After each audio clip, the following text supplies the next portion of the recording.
আমার নবীজির জন্মের 6 মাস আগে তার বাপ দুনিয়া থেকে বিদায় নিয়েছেন, আর জন্মের 5 বছরের মাথায় তার মা দুনিয়া থেকে বিদায় নিয়েছেন। আল্লাহ তাআলা তাকে ডাবল এতিম করে দিয়েছেন। শুধু সিঙ্গেল এতিম না, বাপও নাই মাও নাই। কেন? দুনিয়ার সমস্ত এতিমগুলো যেন কোনো রিপোর্ট না করতে পারে, কোনো কথা না বলতে পারে। মুসলমানদের আমাদের পয়গম্বর এতিমের কি অধিকার প্রতিষ্ঠা করবেন? কারণ তিনি তো নিজে এতিম ছিলেন না। এই জন্য মহান রব্বুল আলামিন তাকে এতিম করে দুনিয়াতে পাঠায় এতিমদের মডেল বানিয়ে দিয়েছেন। আলাম ইয়াজিদকা ইয়াতীমান ফাআওয়া ওয়া ওয়াজাদাকা দাল্লান ফাহাদা ওয়া ওয়াজাদাকা আইলান ফাআগনা। জোরে বলুন আল্লাহু আকবার। আমার নবী যখন মা আমিনার পেটে যখন ছিলেন, মা আমিনা বলেন, আমি যখন কূপ থেকে পানি তুলতে যেতাম, কূপ থেকে পানি তুলতে গিয়া কূপের পানি যখন আমি তুলতে যাব, হাতে বালতি নিয়েছি, কিন্তু আমি লক্ষ্য করেছি আমার শিশু মোহাম্মদ যখন আমার গর্ভে, সেই সময় আমি নিজের চোখে দেখেছি বালতি লাগে নাই। আমার শিশু মোহাম্মদ আমার পেটে আসার বরকতে নিচের থাকা সেই কূপের পানি উপচে পড়ে পড়ে কূপের মুখ থেকে ভেসে ভেসে পড়ছিল। সেখান থেকে আমি পানি নিয়ে আমার বাসায় চলে আসছি। কোনো কষ্ট হয় নাই। কেন কষ্ট হয় নাই? আমার শিশু মোহাম্মদের বরকতে আমার কোনো কষ্ট হয় নাই। আমার শিশু মোহাম্মদ যখন আমার গর্ভে যখন চলে আসে, আমার শরীর থেকে সুগন্ধি বের হতো। আমার শাশুড়ি একদিন বলে ফেললেন, ও আমেনা, মেয়েদের তো বাইরে যেতে নিয়ে সুগন্ধি ব্যবহার করা উচিত না, তুমি সুগন্ধি ব্যবহার করো কেন? আমি জবাবে বললাম, মা বুঝতে ভুল করেছেন, আমার এমনটা ছিল না, কিন্তু মুহাম্মদ যখন আমার গর্ভে চলে আসে আমার শরীর থেকে সুঘ্রাণ ঝরতে থাকে। সুবহানাল্লাহ। আমার নবীজির জন্ম হলো, নবীজির জন্ম যেদিন হলো, আমার নবীজির সুবহে সাদিকের সময় দুনিয়ার মুখ দেখলেন। মা আমিনা বলেন, আটা থেকে চুল টান দিলে যেমন কোনো টের পাওয়া যায় না, আমার শিশু মোহাম্মদ যখন আমার গর্ভ থেকে দুনিয়াতে আসে আমি নিজে বিন্দু পরিমাণ কোনো টের পাই নাই। যখন তার জন্মটা হয়ে গেল, কিন্তু আমার ভরাক্রান্ত মন, আমার দুঃখে ভরা মন, আমার মুখে কোনো হাসি নাই। আমার হৃদয়টা ক্ষতবিক্ষত হয়ে যাচ্ছিল, কারণ সন্তান তো ভূমিষ্ঠ হলো, কিন্তু সন্তান যার কোলে তুলে দেবে সেই কোলে নেওয়ার লোকটা আজকে দুনিয়াতে নাই। আমার নবীজির বাপ তো দুনিয়া থেকে বিদায় নিয়েছেন।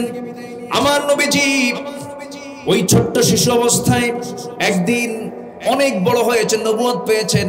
তার আপন চাচা আবু তালেব একদিন বলে ফেলতেছে, ভাতিজা মুহাম্মদ একটা কথা বলি কি?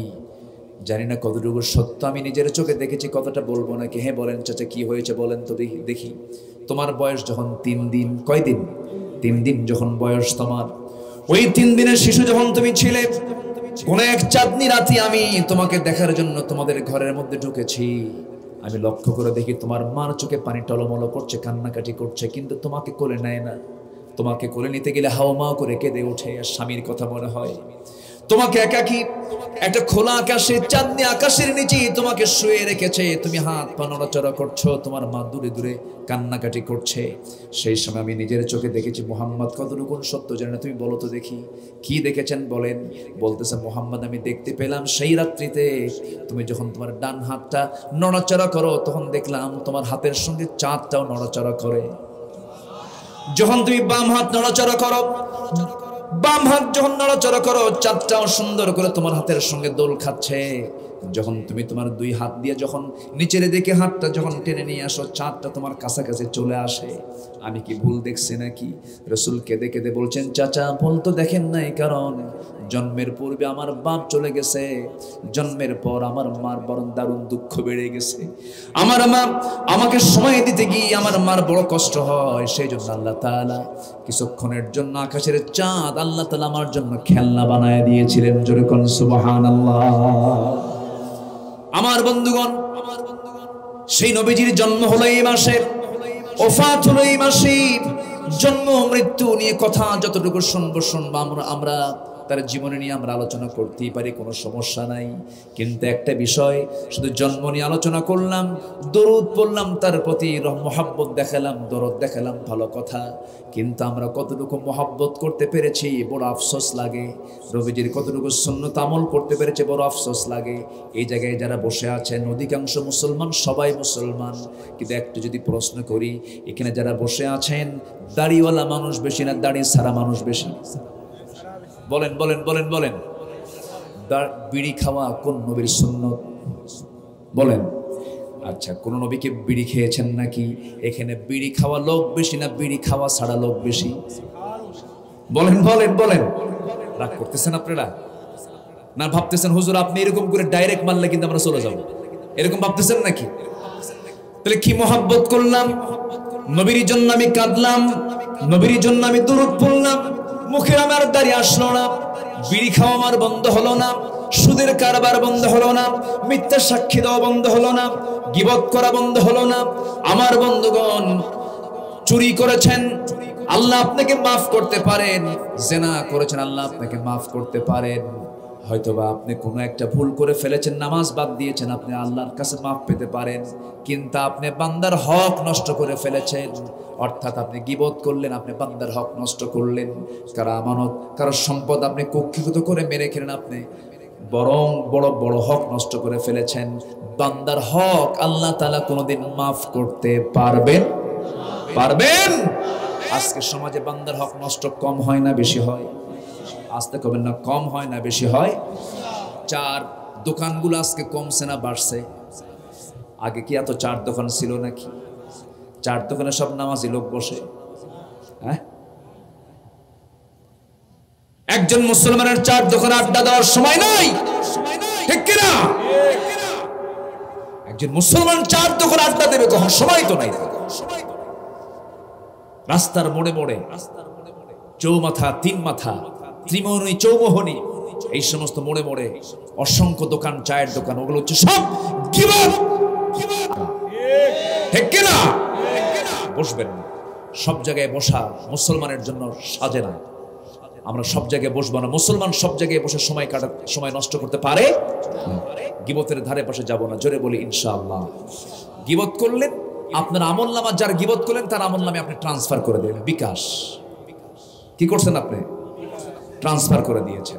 কিয়ামতের দিন, হাসরের দিন কিছু কিছু বান্দা তার তাহাজ্জুদ নামাজ তার আমলনামায় দেখবে না, তার বড় বড় সব তার আমলনামা থেকে সব হেরে যাবে, সব হেরে গেছে, সাদা হয়ে গেছে, কোনো লেখাই নাই।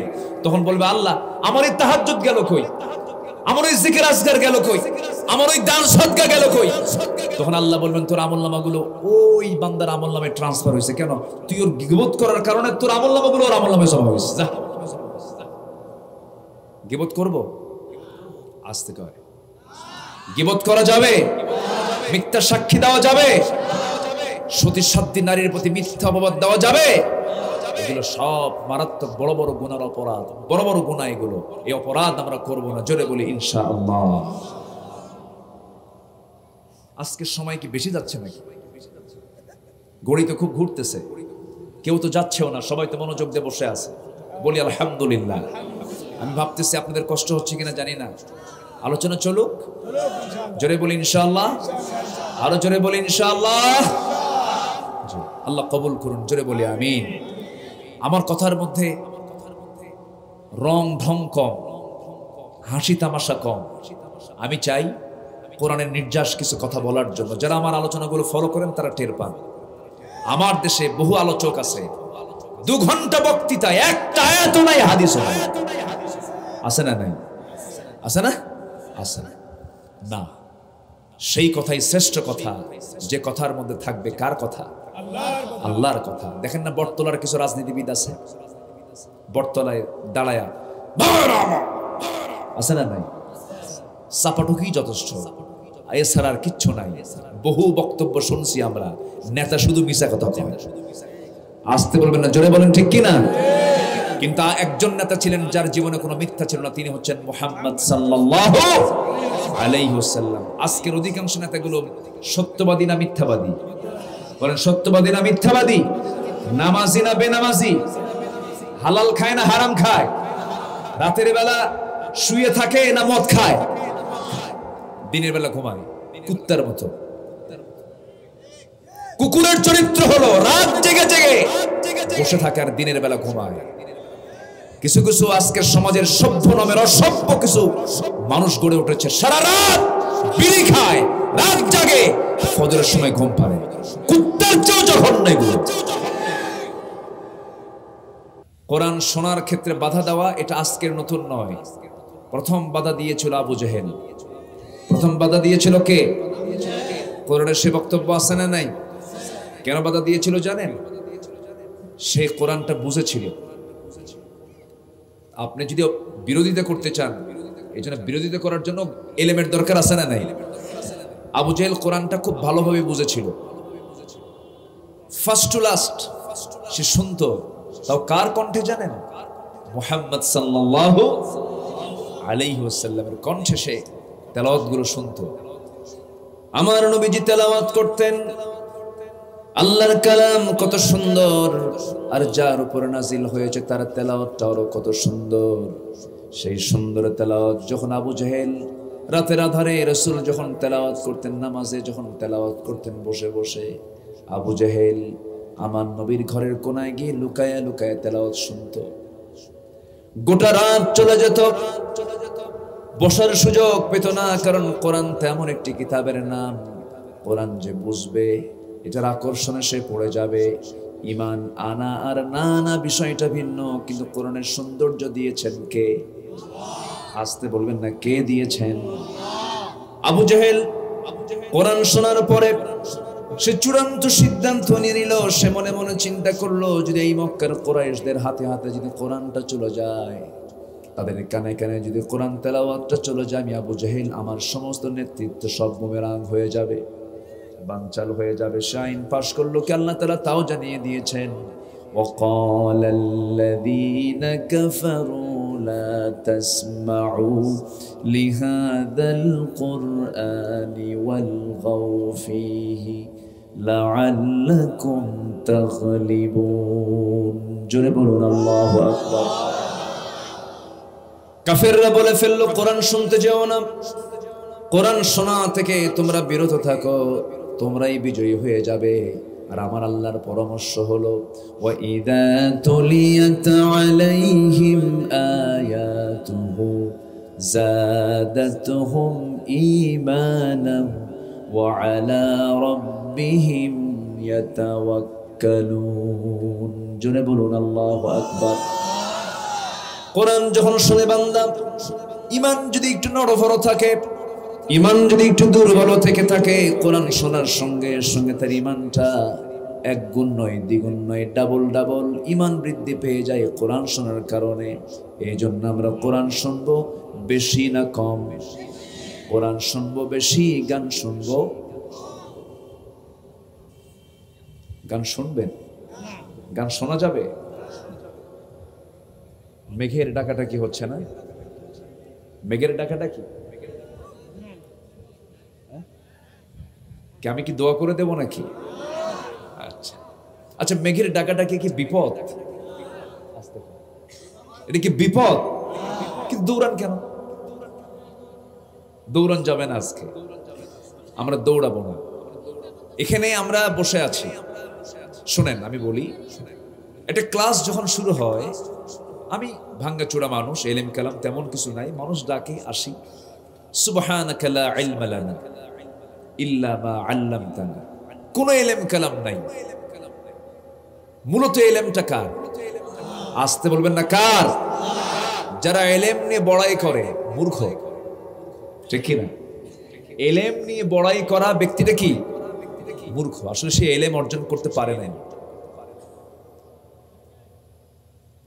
আমি এখানে বসে আছি, আপনি সামনে বসে আছেন, এমনও আছেন সামনে, আমার বিশ্বাস আমাকে সকাল সন্ধ্যা পড়াতে পারবে এমন বিচক্ষণ মানুষ এখানে আছেন। অনেক কলেজের প্রফেসর আছেন। আমি গত কয়েকদিন আগে মালয়েশিয়াতে আমার একটা প্রোগ্রাম ছিল, মালয়েশিয়া, কাতার, তারপরে দুবাই, মালদ্বীপ, কয়েকটা দেশ সফর ছিল আমার। তো একটা প্রোগ্রামে আমি লেকচার শুরু করব। আমি এমন সময় দেখি আমাকে বলা হলো, হুজুর এখানে অন্তত 70 থেকে 80 জন পিএইচডি হোল্ডার আপনার শ্রোতা। সব ডক্টরেট ডিগ্রিধারী, এবং তারা বড় বড় ইউনিভার্সিটির প্রফেসর। তো বললাম যে আমি এত বড় উচ্চ শিক্ষিত লোকদের সামনে আমি কথা বলবো কেমন? হুজুর সমস্যা নেই, সবাই আপনার ভক্ত। তো বিষয়টা হলো, আমাকে পড়াতে পারবেন এরকম অনেক বিচক্ষণ লোক এখানে আছে, কিন্তু কিছুক্ষণের জন্য তো আমি টিচার। কি কোন আপনারা শিক্ষক কিনা বলেন? তো এখন শিক্ষককে রেখে যদি কোনো ছাত্র যদি ক্লাস থেকে পালায়, ওটা কি ভালো ছাত্রের লক্ষণ? আজ থেকে ভালো ছাত্রের লক্ষণ নাকি? আমরা আজকে আদর্শ ছাত্রের পরিচয় দিব, জোরে বলি ইনশাআল্লাহ। আমরা কিসের ছাত্র হব আজকে? কিসের ছাত্র বলেন? কিসের ছাত্র? পৃথিবীতে সবচেয়ে শ্রেষ্ঠ ছাত্র হলো কোরআনের ছাত্র। আমিও এটার ছাত্র, বলি আলহামদুলিল্লাহ। কোরআনের জ্ঞান অর্জন করে কেউ মহাপণ্ডিত দাবি করবে, এটা মূর্খ হবে। সারা জীবন কোরআনকে আপনি রিসার্চ করবেন, এক চুল পরিমাণ আপনি মানে ভাবতে পারবেন না যে আমি কোরআনের সমস্ত জ্ঞান আমি অর্জন করতে পেরেছি। কিচ্ছুই পারেন নাই আপনি শুধু ঢুকেছেন, বের হতে পারেন নাই, পারবেন না কিয়ামত পর্যন্ত পারবেন। সুবহানাল্লাহ। এটা একটা দরিয়া। 114টি সূরার ভিতরে একটি সূরা হলো সূরাতুল কালাম। সূরাতুল কালাম মক্কায় নাজিল হয়েছে এবং রাসূলকে লক্ষ্য করে আল্লাহ তাআলা এই সূরার প্রথম দিকে কিছু কথা বলেছেন। আমার রাসূলের মতো স্ট্যান্ডার্ড ব্যক্তিত্ব সম্পন্ন মানুষ আর পৃথিবীতে কেউ আসবে? পৃথিবীর সবচেয়ে ব্যক্তিত্ব সম্পন্ন, আধুনিক এবং সব দিক থেকে অলরাউন্ডার হচ্ছেন মুহাম্মদুর রাসূলুল্লাহ। মুহাম্মদুর রাসূলুল্লাহ এমন কোন দিক নাই যা আল্লাহ তার মধ্যে অপূর্ণাঙ্গ রেখেছিলেন। একটা মানুষ কি সব দিকে সফল হয়? কিন্তু আমার রাসূল ছিলেন সব দিকের সফল একজন ব্যক্তি। জোরে বলি সুবহানাল্লাহ। সেই রাসূলকে কাফের মুশরিকরা বিভিন্ন সময় বিভিন্ন গালিগালাজ করত। আগে কিন্তু গালি দিত না, গালি দিয়েছে 40-এর আগে না 40-এর পরে? 40-এর আগে না 40-এর পরে? 40-এর আগে বলতো আল আমিন, 40-এর আগে বলতো আস-সাদিক, 40-এর আগে বলতো সবচেয়ে চরিত্রবান যুবক। 40-এর আগে সবাই তার দিকে আলাদা নজর দিত, খুব মহব্বত করত, খুব স্নেহ করত। কিন্তু 40-এর পর প্রেক্ষাপট পাল্টে গেল। রাসূলের মুখ থেকে হক কথা বের হলো, কোরআনের দাওয়াত দেওয়া শুরু হলো। রাসূলকে সঙ্গে সঙ্গে বিভিন্ন ভাবে গালিগালাজ করতে লাগলেন। সূরা ফুরকানের ভিতরে একটা জায়গায় এসেছে, আমি আয়াত বলবো কখন, এক রাত তো 3 রাত হলে সুন্দর করে লম্বা সময় নিয়ে আমি কথা বলতে পারতাম। রাসূলকে ঠাট্টা বিদ্রুপ করা হলো, বলা হলো জাদুকর, বলা হলো কবি, বলা হলো পাগল, বলা হলো বাকপটু, বলা হলো লেস কাটা, নিঃসন্তান, বলা হলো কান কথায় নিমজ্জিত, বলা হলো সে জাদুগ্রস্ত, বলা হলো কোরআন মুহাম্মদের মন গড়া বানোয়াট কথা। যারাকান নাউযুবিল্লাহ। এই সমস্ত কথাগুলো নবীর উপরে চাপিয়ে দেওয়া হলো। কোরআন কি নবীজির কোনো কথা? কার কথা? এতে কোনো সন্দেহ আছে নাকি? কোরআন যে আল্লাহর কথা, একটু আমি বলার চেষ্টা করব মাঝে। ঠিক সেই সময় যে সময় রাসূলকে বলা হলো পাগল। আচ্ছা, পাগলের মাথার চুল কি ঠিক থাকে? কথা কি সাজানো গোছানো থাকে? ঘুম খাওয়া কি নিয়মতান্ত্রিক হয়? আচ্ছা, দাঁত কি পরিষ্কার করে মাজা হয়? না। কাপড় কি পরিপাটি থাকে না, এলোমেলো থাকে? আচ্ছা, দাড়ি চুল এগুলো সব এলোমেলো থাকে। আচ্ছা, আমার নবীর কি এমন কিছু ছিল? বলেন, এমন কিছু ছিল? রাসূলকে এর পরেও কি বলা হলো? কি বলা হলো? কেন বলা হলো? কি জন্য বলা হলো? নবীজির বিরুদ্ধে মিডিয়া লেগেছিল, এখন মিডিয়া লাগে না? মিডিয়া লেগেছে ইসলামের পক্ষে না বিপক্ষে? বিপক্ষে। একটা ছেলে তানজিম সাকিব, একজন খেলোয়াড়, নতুন খেলায় নামছে। এই যুবকরা চিনো না? দেখছেন? ভালোই চেনো। আচ্ছা, চিনো ভালো। আচ্ছা, এই তানজিম সাকিব ইয়াং তারুণ্যের উন্মাদনা যার মধ্যে কাজ করছে, সেই ছেলেটা তার ফেসবুক স্ট্যাটাসে লিখছে যে ফ্রি মিক্সিং এর সাথে যারা জড়িত, এমন জাতীয় নারীকে যারা বিয়ে করবে, অন্তত তারা একটা আদর্শ মা জাতিকে উপহার দিতে পারবে না। কথা তো রাইট, ঠিক কিনা বলেন? ছেলে এবং মেয়ে একসঙ্গে চলতে পারবে তখন যখন বিয়ে হবে। বিয়ে ছাড়া ছেলে মেয়ে যদি একসঙ্গে চলে, এটা কি আধুনিকতা না নোংরামি? এটা কি আধুনিকতা না বেহায়াপনা? বেহায়াপনা। আজকে এই জাতীয় কথা বললেও তাকে মৌলবাদী বলা হয়। বলা হয় সে নাকি মৌলবাদ হয়ে গেছে, জঙ্গিবাদ হয়ে গেছে। বোরকা পরা যাবে না নাকি? কেন? ঢাকা ইউনিভার্সিটির শিক্ষক বলল বোরকা পরে আসলে তাকে বের করে দেওয়া হবে। নেকাব পরা যাবে না, কারণ শিক্ষক পিতার মতো আর ছাত্রী হচ্ছে শিক্ষকের কাছে মেয়ের মতো। পিতার মেয়ের মতো যদি শিক্ষক ছাত্রীর পরিচয় হয়, শিক্ষক ছাত্রীকে পাত্রী বানায় বিয়ে করে কেন? এই ঘটনা তো নওগাঁয় নাই, আসতে কোন কোন আছে না? নাই। ছাত্রী পাত্রী হয় না? আসতে কয় ছাত্রী পাত্রী হয় কিনা বলেন? পাত্রী হয় কেন? জায়েজ আছে। জায়েজ ছাড়া কি বিয়ে হতো? ইসলামে 14 জন নারীকে আপনার জন্য আল্লাহ তাআলা হারাম করেছেন। স্ত্রী সাথে আরো 13 জন। এই 13 শ্রেণীর নারীকে আপনি কোনোদিন বিয়ে করতে পারবেন না। শাশুড়ি বউ যদি তালাকও হয়ে যায়, শাশুড়ি বিয়ে করা যাবে? আস্তে আস্তে মনে যাবে, মনে হয় নাকি? এ যাবে ভাই, যাবে। নিজের মা, খালা, ফুফু, ভাগিনী, ভাতিজি, এরপরে ছেলে বউ, এই জাতীয় মেয়েদেরকে কখনো বিয়ে করা যাবে না। এদের সঙ্গে দেখা করা জায়েজ আছে না নাই? আছে। যাদেরকে বিয়ে করা যাবে না তাদের সঙ্গে দেখা করা জায়েজ আছে, কিন্তু তাও শালীনপূর্ণ পোশাক পরার দরকার আছে না নাই? আছে। সম্মানিত ভাইয়েরা, আজকে সমাজের একটা পক্ষ চাচ্ছে মুসলিম পরিবারের মেয়েদেরকে উলঙ্গ করে ঘর থেকে বের করানো।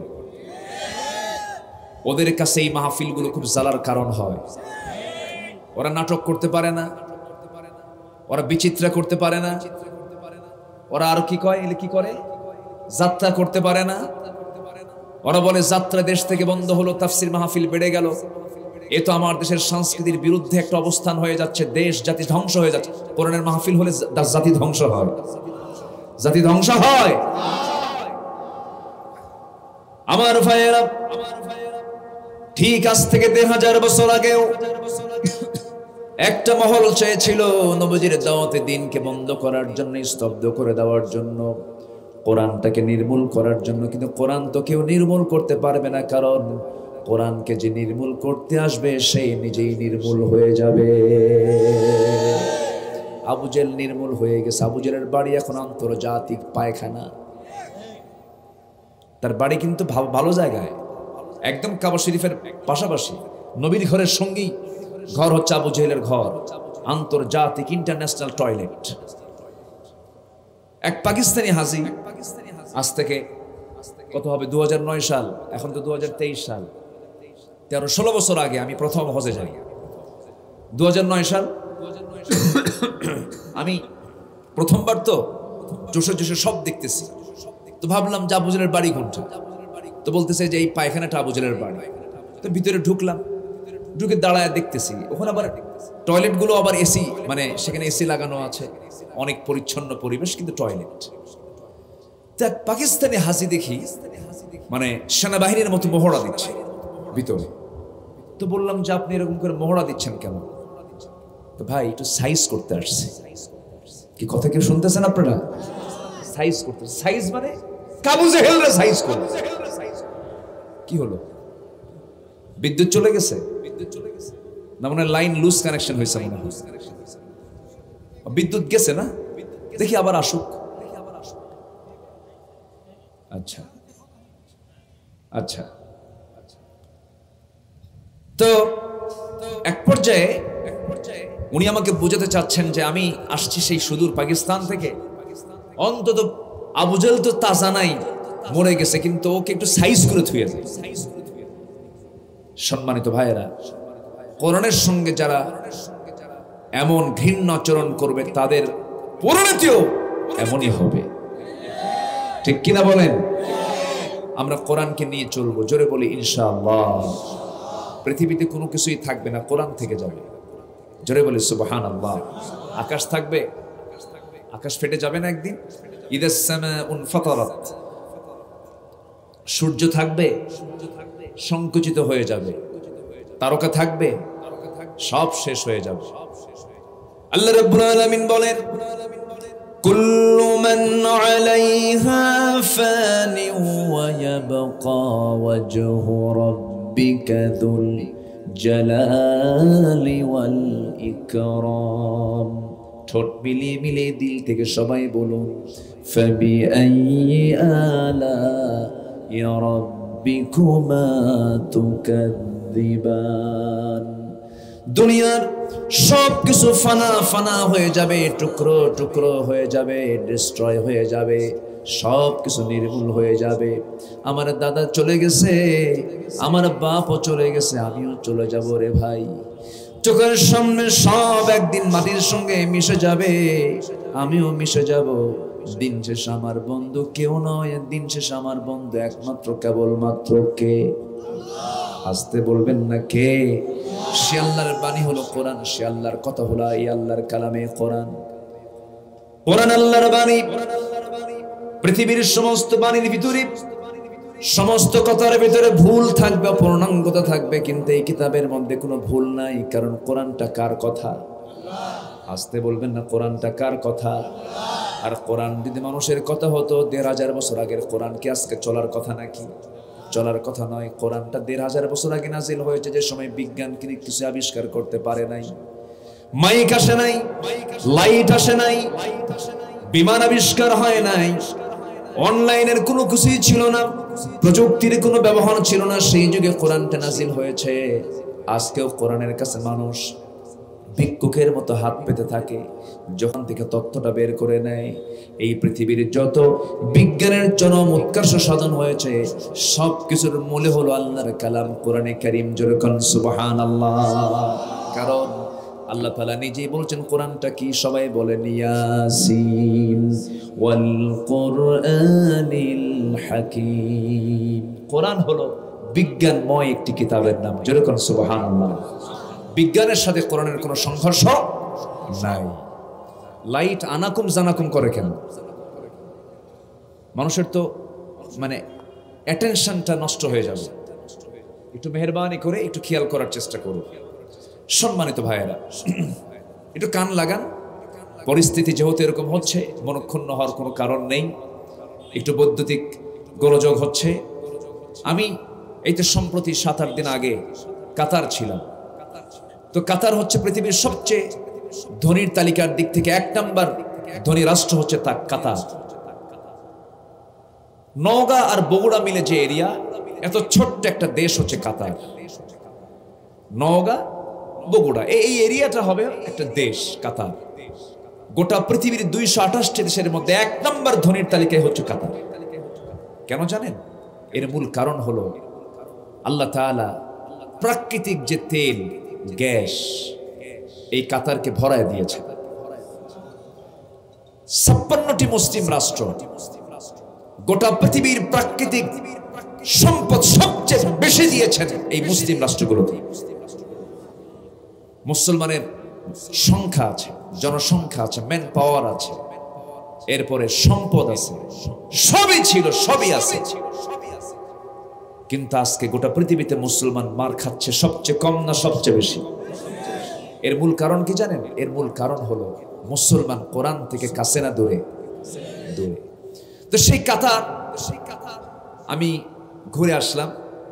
একটা সেকেন্ডের জন্য বিদ্যুৎ যায় না। বললাম বিদ্যুৎ যায় না কেন?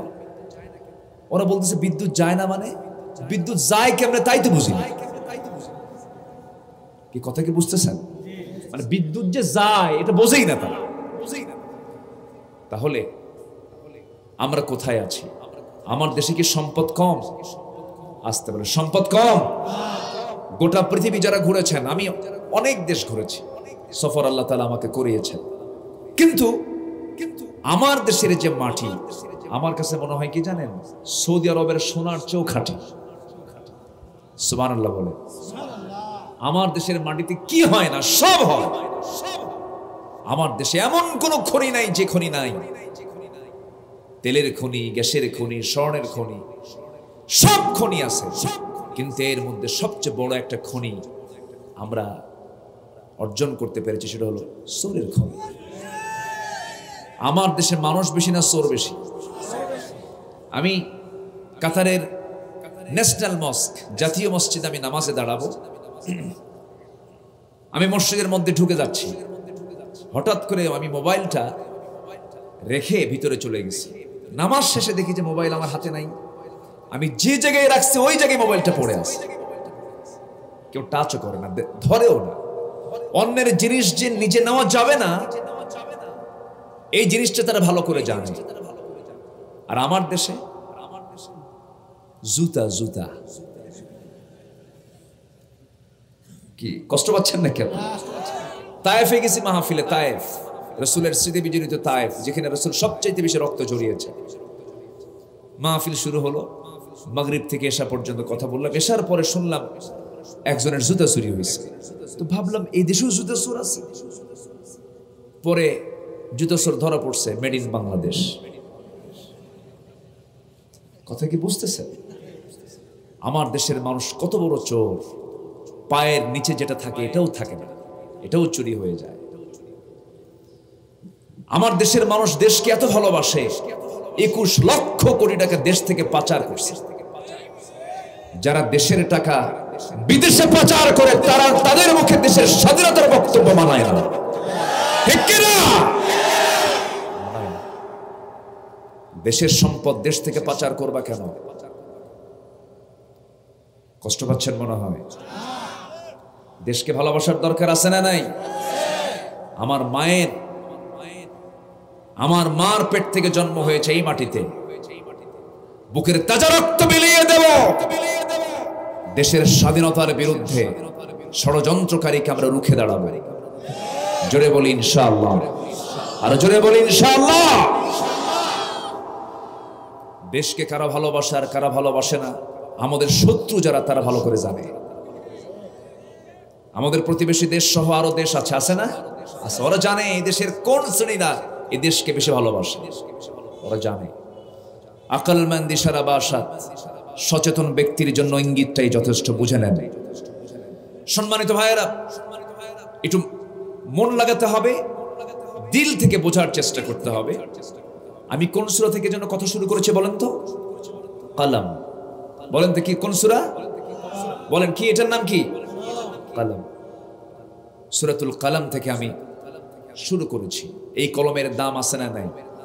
কলমের খোঁচা দিয়া কত নিরপরাধ মজলুম আলেমদের বিরুদ্ধে কত রায় দেওয়া হচ্ছে। আস্তে কোন কেন, জোরে কোন, ঠিক কিনা? মিশরের সৈয়দ কুতুবকে শহীদ করে দেওয়া হলো। কাতারে শুয়ে আছেন যুগশ্রেষ্ঠ আলেমে দ্বীন মরহুম মকবুর ডক্টর ইউসুফ আল কারদাভি। আধুনিক বিশ্বের সবচেয়ে বড় ইসলামী চিন্তাবিদ তিনি ছিলেন। আমি তার মাকবারা জিয়ারা করে এসেছি। তাকে দেশ থেকে বিতাড়িত করা হয়েছে। ডক্টর আব্দুল করিম জাকির নায়েক, নাম শুনেছেন তো? তাকে দেশ থেকে বিতাড়িত করা হয়েছে।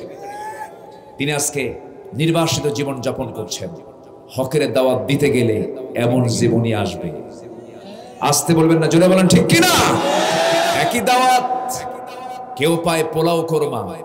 একই দাওয়াত, কেউ পায় গলায় ফাঁসির রশি। সবার দাওয়াত কি একরকম? আসতে কবেন, সবার দাওয়াত কি একরকম? একরকম নয়। কোরআন কার কথা? আসতে বলবেন না, কার কথা? কোন সন্দেহ আছে? আকাশে মেঘ দিয়েছেন কে? মেঘের ওজন আছে না নাই? মেঘের গর্জন আছে না নাই? দেখেন না, গর্জন মারলে আমরা নড়ে উঠি, নড়ে উঠি না? এটা কার ক্ষমতা? যারা বিমানে চড়েছেন, বিমানের প্যাসেঞ্জার হয়ে আপনি যদি জানালার পাশে থাকেন, মনে হবে আল্লাহ তুমি কত মহান। বিশাল একটা মেঘের একটা বিশাল, মানে কি বলে এটা, বিশাল অঞ্চল জুড়ে শুধু মেঘ আর মেঘ।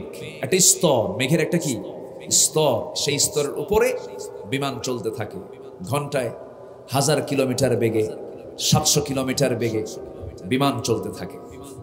তো আমি এবার যখন আসতেছিলাম এই মেঘগুলো দেখতেছি আর ভাবতেছি মেঘের কি ওজন আছে, চিন্তা করলাম। তো হঠাৎ করে আমার একটা আয়াত মনে হলো, সে আয়াতটাও মিলালাম। আবার এইদিকে বিজ্ঞান বলতেছে কিউমুলাস নামে একটা মেঘ আছে। কিউমুলাস মেঘের ওজনটা হলো প্রায় 200 টন। বড় মেঘ বা কিউমুলিনিম্বাস মেঘের ওজন প্রায় 10 লক্ষ টন পর্যন্ত আছে।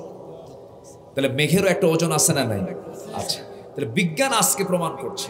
আর কোরআন সূরা রাদের ভিতরে আল্লাহ তাআলা বহু আগে জানিয়ে দিয়েছেন যে মেঘের একটা নির্দিষ্ট ওজন আছে। যেরকম সুবহানাল্লাহ, এই 200 টন 10 লক্ষ টন ওজনের এই মেঘমালা আকাশে ভাসিয়ে বাড়ায় নিচ্ছেন তিনি কে? কার জন্য? দেখছেন কি আস্তে আস্তে এই কার জন্য?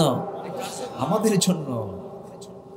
আল্লাহ রাব্বুল আলামিন বলেন হুয়াল্লাযী ইউরীকুমুল বারকা খাওফান ওয়া তামআন ওয়া ইউনশিস সাহাবাস সিকাল। সূরাতুর রা'দ আয়াত নাম্বার 12। সেই মহান সত্তা যিনি তোমাদের সামনে আকাশের মেঘমালাকে আল্লাহ তাআলা ওজন করে, আল্লাহ তাআলা এটাকে উত্থিত করেন, ঘন ভারী মেঘমালাকে তোমাদের মাথার উপরে রাখেন, এরপরে বৃষ্টি করে তা নাজিল করেন। আজকে বিজ্ঞান প্রমাণ করছে মেঘের ওজন আছে। ১৫০০ বছর আগে আল্লাহ রাব্বুল আলামিন কোরআনে কারীমে জানিয়ে দিয়েছেন মেঘের ওজন আছে। যেরকম সুবহানাল্লাহ।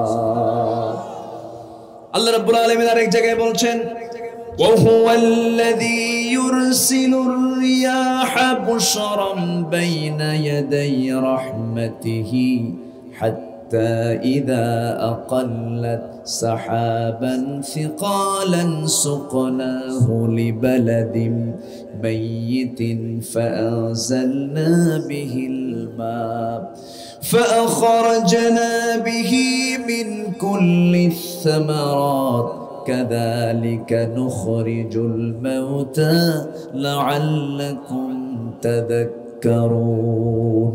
জোরে বলুন আল্লাহু আকবার।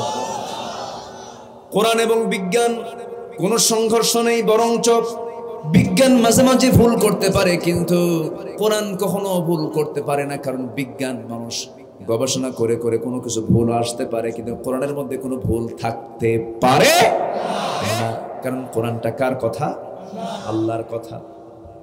আল্লাহ রাব্বুল আলামিন উটের ব্যাপারে কথা বলেছেন। উট দেখেছেন তো নাকি? সবাইকে উট দেখছেন? সবাই দেখেন নাই, কারণ আমার দেশে তো উট অ্যাভেলেবেল না। গরু দেখছেন কিনা? গরু তো সবার ঘরে ঘরে আছে। গরুরও 4 পা, উটেরও 4টা পা, কিন্তু লম্বা লম্বা পা, বিশাল বড় দেহ। লম্বা বেশি হওয়ার কারণে মনে হয় তার ওজনটা বুঝি নাই, কিন্তু একটা গরুর চেয়ে ডাবল ওজন একটা উটের, বিশাল বড় তার দেহ। এই উটটার ব্যাপারে আল্লাহ রাব্বুল আলামিন বান্দাকে যে বারবার বলেছেন বিভিন্ন জায়গায়, আফালা ইয়ানজুরুনা ইলাল ইবিলি কাইফা খুলিকাত ওয়া ইলাস সামাই কাইফা রুফিআত ওয়া ইলাল জিবালি কাইফা নুসিবাত। বান্দা, আমাকে চেনার জন্য তোমার একটু উটের দিকে তাকায় দেখার, উটটা কত সুন্দর করে বানাইছি। আল্লাহু আকবার।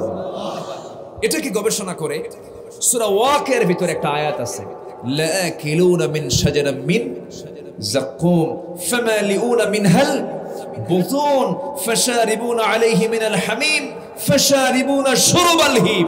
আল্লাহু আকবার। জাহান্নামীরা যখন খুব ক্ষুধাবোধ করবে, তখন তাদেরকে যাক্কুম গাছের ফল খাইতে দেওয়া হবে। তাদের ক্ষুধার যন্ত্রণাটা এত বেশি হবে যেন সেই ক্ষুধাটা হচ্ছে কেমন? সেই ক্ষুধাটা হবে তাদের কাছে ওই পিপাসার্ত উটের মতো। ফাশারিবুনা আলাইহি মিনাল হামিম ফাশারিবুনা শুরবাল হিম, মানে পিপাসার্ত উটের ন্যায়, পিপাসার্ত উটের মানে পিপাসার্তের মতো মানুষ সেদিন পিপাসার্ত হয়ে যাবে যাক্কুম নামক সেই ফলটা যখন খেয়ে ফেলবে। এই আয়াতকে গবেষণা করে আল্লাহ তাআলা কেন উটের ক্ষুধার সাথে জাহান্নামীদের ক্ষুধার এখানে এক্সাম্পল দিলেন, এটাকে ব্যাখ্যায় নিতে গিয়ে সায়েন্স বিজ্ঞান বলছে উটের একটা রোগ আছে, একটা রোগ হয়, সেই রোগটা এত মারাত্মক রোগ, সে রোগের নাম হলো হায়াম। সে রোগের নাম কি বলেন তো সবাই? সে রোগের নাম কি? হায়াম। এই হায়াম নামক রোগ যখন উটের হয়, তখন সে উটটা এত ক্ষুধার্ত হয়, এত তৃষ্ণার্ত হয়, যেন সে গোটা দুনিয়ার সবকিছু খেয়ে ফেলে। এখন এই রোগ থেকে বাঁচার জন্য তার একটা প্রতিষেধক ঔষধ হলো একটা জীবন্ত বিষাক্ত একটা সাপ তাকে গিলে খেয়ে শেষ করতে হবে, গিলে খেতে হবে। এখন সেটা কিং কোবরাও হতে পারে, অথবা ভয়ঙ্কর পাইথনের মতো বিষধর সাপ হতে পারে। যখন সেই জাতীয় সাপ যখন ধরে খায়, আগে যে তৃষ্ণা ছিল তার চেয়েও তৃষ্ণাটা আরো ডাবল হয়ে যায়, যেন সে সাত সমুদ্রের সকল পানি পেটের মধ্যে তুললে যেন তার ক্ষুধাটা নিবারণ হয় না। এরকম ভাবে তার 8 ঘন্টা যাবত এই সাপ যখন সে তার পেটের মধ্যে উঠায় নেয়, তখন তার এই তৃষ্ণা বাড়তে থাকে। ওই তৃষ্ণার যন্ত্রণায় সে কাঁদতে থাকে। সেই কাদার ফলে চোখ থেকে যে পানিটা বের হয়, এই পানিটা আবার বিভিন্ন রোগের একটা ঔষধের কাজ করে। যেরকম আল্লাহু আকবার, যেরকম আল্লাহু আকবার। সম্মানিত ভাইয়েরা, তাহলে দেখেন আল্লাহ তাআলা ১৫০০ বছর আগে কোরআন নাজিল করেছেন, আর সায়েন্স বিজ্ঞান আজকে এটা গবেষণা করে হালে বের করছে। সুবহানাল্লাহ বলবেন না? যেরকম সুবহানাল্লাহ। কোরআন কার রচনা? আসতে বলবেন না। কোরআনটা কার রচনা? কোরআন নাজিল করেছেন কে? আচ্ছা, কিছু কিছু মানুষের একটা রোগ হয়, দম খাটো হয়ে আসে, হয় না? ইয়াং মানুষ তো বুঝতে পারবে না, বুড়া মানুষ বুঝতে পারবে। দম মাঝে মাঝে কি হয়? খাটো হয়, নিঃশ্বাস বন্ধ হয়ে যাওয়ার মতো হয়। এটা একটা রোগ। যারা মেডিকেল সায়েন্সের ছাত্র আছেন অথবা ডাক্তার আছেন, এটাকে ডাক্তারি ভাষায় বলে হলো হাইপোক্সিয়া। কি বলে? হাইপোক্সিয়া একটা রোগ, যা হচ্ছে অক্সিজেনের ঘাটতি। এই হাইপোক্সিয়া হলে পরে এই ভূপৃষ্ঠ থেকে একটু উপরের দিকে উঠতে নিলেই আর তার এই রোগের মানে তীব্রতাটা বেড়ে যায়, লাংসটা তার সংকুচিত হতে থাকে। বড় আশ্চর্যের ব্যাপার, আল্লাহ তাআলা এই হাইপোক্সিয়া সম্পর্কে ১৫০০ বছর আগে আল্লাহ তাআলা তার কালামের মধ্যে এই তথ্য দিয়ে দিয়েছেন। জোরে বলেন সুবহানাল্লাহ। আমার কথাই মনে বিরক্ত হচ্ছেন? বিরক্ত হচ্ছেন নাকি? এই কথাগুলো একটু মনোযোগ দিয়ে শুনতে হবে। এই কথাগুলো সব জায়গায় পাবেন না। আমরা তো জীবনে বহু ওয়াজ শুনছি, তারানের বান্দরের কলা হেজিদ, বহু ঘটনা, বহু কিছু জানছি। দেখেন আজকে কোরআন দিন যাচ্ছে, কোরআন মানুষের বোঝা জানা তত সহজ থেকে সহজ হয়ে যাচ্ছে। জেনে খুশি হবেন, আগামী 50 বছর পর গোটা পৃথিবীর 1 নম্বর তালিকায় থাকবে মুসলমানদের সংখ্যা। জোরে কোন সুবহানাল্লাহ, বলেন আলহামদুলিল্লাহ। কেন জানেন? বিজ্ঞান এর চরম উৎকর্ষ সাধনের জন্য কোরআনটা চেনা বোঝা মানুষের জন্য সহজ হয়ে গেছে। জোরে কোন সুবহানাল্লাহ, আর জোরে কোন সুবহানাল্লাহ। রাশিয়া আগামী 50 বছর পর রাশিয়ার নেতৃত্ব দেবে মুসলমান। আগামী 60-70 বছর পরে গোটা পৃথিবীর নেতৃত্ব দেবে মুসলমান। সেই দিন আসছে, জোরে বলি ইনশাআল্লাহ। সম্মানিত ভাইয়েরা, এই হাইপোক্সিয়া একটা রোগ। আল্লাহ তাআলা সুন্দর করে এক জায়গায় এই রোগের বর্ণনা দিচ্ছেন। কেমন করে দেখেন, আল্লাহ রাব্বুল আলামিন বলেন সূরাতুল আনআমের 125 নম্বর আয়াত, ফামান ইউরিদিল্লাহু আন ইয়াহদিয়াহু ইয়াশরাহু সাদরাহু লিল ইসলাম ওয়া মান ইউরিদ আন ইউদিল্লাহু ইয়াজআল সাদরাহু দায়িকান হারাজা। জোরে বলুন আল্লাহু আকবার। আমার বন্ধুগণ, আল্লাহ তাআলা যাকে চান পথ প্রদর্শন করেন, আল্লাহ যার বক্ষটা প্রশস্ত করে দেন, ইসলামের জন্য উন্মুক্ত করে দেন, আবার যাকে বিপদগামী করেন তার বক্ষকে সংকীর্ণ করে দেন, যেন সে সবেগে আকাশ আরোহণ করছে। অর্থাৎ দেখেন, আকাশ আরোহণ করলে পরে লাঞ্চটা সংকুচিত হয়ে যায়। এই যে তথ্য সায়েন্সের সঙ্গে মিলে গেছে। কোরআন যদি মানুষের রচনা হতো, সায়েন্সের সঙ্গে মিলতো না, কারণ রাসূল তো কোনো সায়েন্সের ছাত্র ছিলেন না, বিমানেও চললেন না কোনোদিন। এই তথ্যগুলো নবীর কাছ থেকে কোনোদিন আসতো না। এখান থেকে প্রমাণ হয়ে যায় কোরআনটা কার রচনা। বলেন, আসতে বলবেন না কার রচনা। এই যে আকাশে বিমান ওড়ে, আকাশে বিমানটা যে ওড়ে, এই বিমানের তথ্য সৃষ্টি তথ্য সম্পূর্ণ নকল করা হয়েছে সূরাতুল ফিল থেকে। আলাম ইয়াজআল কাইদাহুম ফি তাদলিল ওয়া আরসালা আলাইহিম তায়রান আবাবিল। আল্লাহ তাআলা আবাবিল নামক জঙ্গি বিমান পাঠায়া দিয়েছেন সেই আসহাবুল ফিলদেরকে ধ্বংস করার জন্য। আল্লাহ তাআলা একটা বিমান পাঠিয়েছিলেন, সেই বিমানটার নাম কি বলেন? জোরে কোন, সেই বিমানটার নাম কি? প্রথম বিমানে চড়েছেন পৃথিবীর অন্য কোনো মানুষ নয়। পৃথিবীর যে প্রথম বিমান যেটা আবিষ্কার হয়েছে, সেই বিমানে চড়েছেন একজন পয়গম্বর, তার নাম হলো সুলাইমান। তার নাম কি বলেন? সুলাইমান। তার বিমানটা ছিল সবচেয়ে দ্রুতগামী, এমন দ্রুতগামী যানবাহন, এমন দ্রুতগামী বিমান কিয়ামত পর্যন্ত কেউ আবিষ্কার করতে পারবে না। আল্লাহু আকবার বল। তিনি এক সকাল বিকালে গোটা দুনিয়া ঘুরে আসতেন। আল্লাহু আকবার বলেন। আর আমেরিকা থেকে বাংলাদেশে আসতে লাগে 24 ঘন্টা। আধুনিক যে কনকর্ড বিমান আমেরিকা থেকে বাংলাদেশে আসতে লাগে কত ঘন্টা? 23 থেকে 24 ঘন্টা। আর সুলাইমান আজ থেকে 4000 বছর আগে গোটা মুলুকিয়াত আল্লাহ তাআলা তার হাতে দিয়েছিলেন। গোটা দুনিয়া ঘুরতেন এক সকাল বিকালে। যেরকম সুবহানাল্লাহ। তিনি জিনের কথা বুঝতেন, পিঁপড়ার ভাষা বুঝতেন, ইফরিতকে ডাকতেন। অনেক লম্বা লম্বা কথা আছে না, বহু কথা আছে। তিনি পিঁপড়ার ভাষা বুঝতেন। পৃথিবীতে কোনো ভাষাবিদ এমন আছে পিঁপড়ার ভাষা বোঝে? পিঁপড়া কথা কয়, সেই পিঁপড়ার কথার আওয়াজটা তিনি শুনতে পেয়েছেন। আস্তে করে তুললেন হাতের মধ্যে, ইয়া আইয়াতুন নামলা, হে পিঁপড়া। সুন্দর করে কথা বলতেছে। কথা বলতে বলতেই মানে ফাতাবাসসামা দাহিকান, তার কথাটা শুনলেন এবং তিনি মুস্কি মুস্কি হাসি দিলেন। বলতেছে যে, হে পিঁপড়ার সকল সদস্যবৃন্দ, আমি তোমাদের রাজা বলছি, রানী বলছি, তাড়াতাড়ি তোমরা গর্তের মধ্যে ঢুকে যাও। সুলাইমানের বাহিনী আসতেছে, আমাদেরকে তাদের পদপিষ্ঠে ফেলে আমাদেরকে ধ্বংস করে ফেলবে। হাতের মধ্যে তুলে তার কথাটা শুনলেন এবং মুস্কি মুস্কি হাসি মারলেন। এমন ভাষাবিদ, শুধু মানুষের ভাষা না, প্রাণীর ভাষাও তিনি বুঝতেন। আমার দেশের কিছু ভাষাবিদ আছে, একটু ইংলিশ পারলে, খালি ইংলিশ ছাড়া বাংলার কয় না, আছে না নাই? একটু ইংলিশ বলতে পারলে শুধু ইংলিশই কয়, বাংলা টাংলা কয় না, অহংকার দেখায়। তুমি কত বড় ভাষাবিদ হয়েছো, কিয়ামত পর্যন্ত সুলাইমানের মতো বড় ভাষাবিদ মানুষ পৃথিবীতে আর আসবে না। মানতিকাত তাইর, তিনি সকল প্রাণীর ভাষা বুঝতেন। এই পৃথিবীর সমস্ত আধুনিকতা, সমস্ত সভ্যতা নিয়ে এসেছেন আম্বিয়ে কেরাম। যদি আল্লাহু আকবার। আর আমার রাসূলকে সর্বশেষ যে কিতাব দেওয়া হয়েছে বিশ্ব মানবতাকে সভ্য করার জন্য, সেই কিতাবের নাম কি? কোরআন। সূরা কলম থেকে আমি আলোচনা শুরু করেছি। নুন, আল্লাহ তাআলা নুন দিয়ে শুরু করলেন। নুনের কোনো অর্থ পৃথিবীর কেউ বলতে পারবে না, কারণ এর অর্থ একমাত্র কে জানেন? আল্লাহ জানেন। এরপরে বলছেন ওয়াল কলম, কলমের কসম, যা দিয়ে লেখা হয়, যা দিয়ে কি হয়? লেখা হয়। লেখালেখির ক্ষেত্রে সতর্ক হওয়ার দরকার আছে না নাই? আসতে বলবেন না, আছে না নাই? আচ্ছা। এরপর আল্লাহ রাব্বুল আলামিন বলেন, কলমের কসম, যা দিয়ে লেখা হয়। মা আনতা বিনিআমাতি রাব্বিকা বিমাজনুন, আপনি কখনো পাগল নন।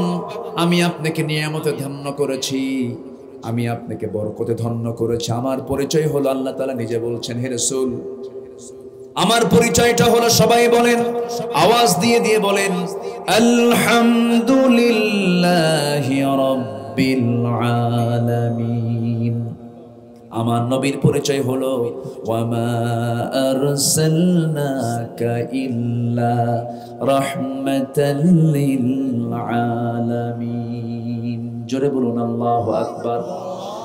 দুনিয়ার সমস্ত জগতের রব কে? আর রহমতটা কে?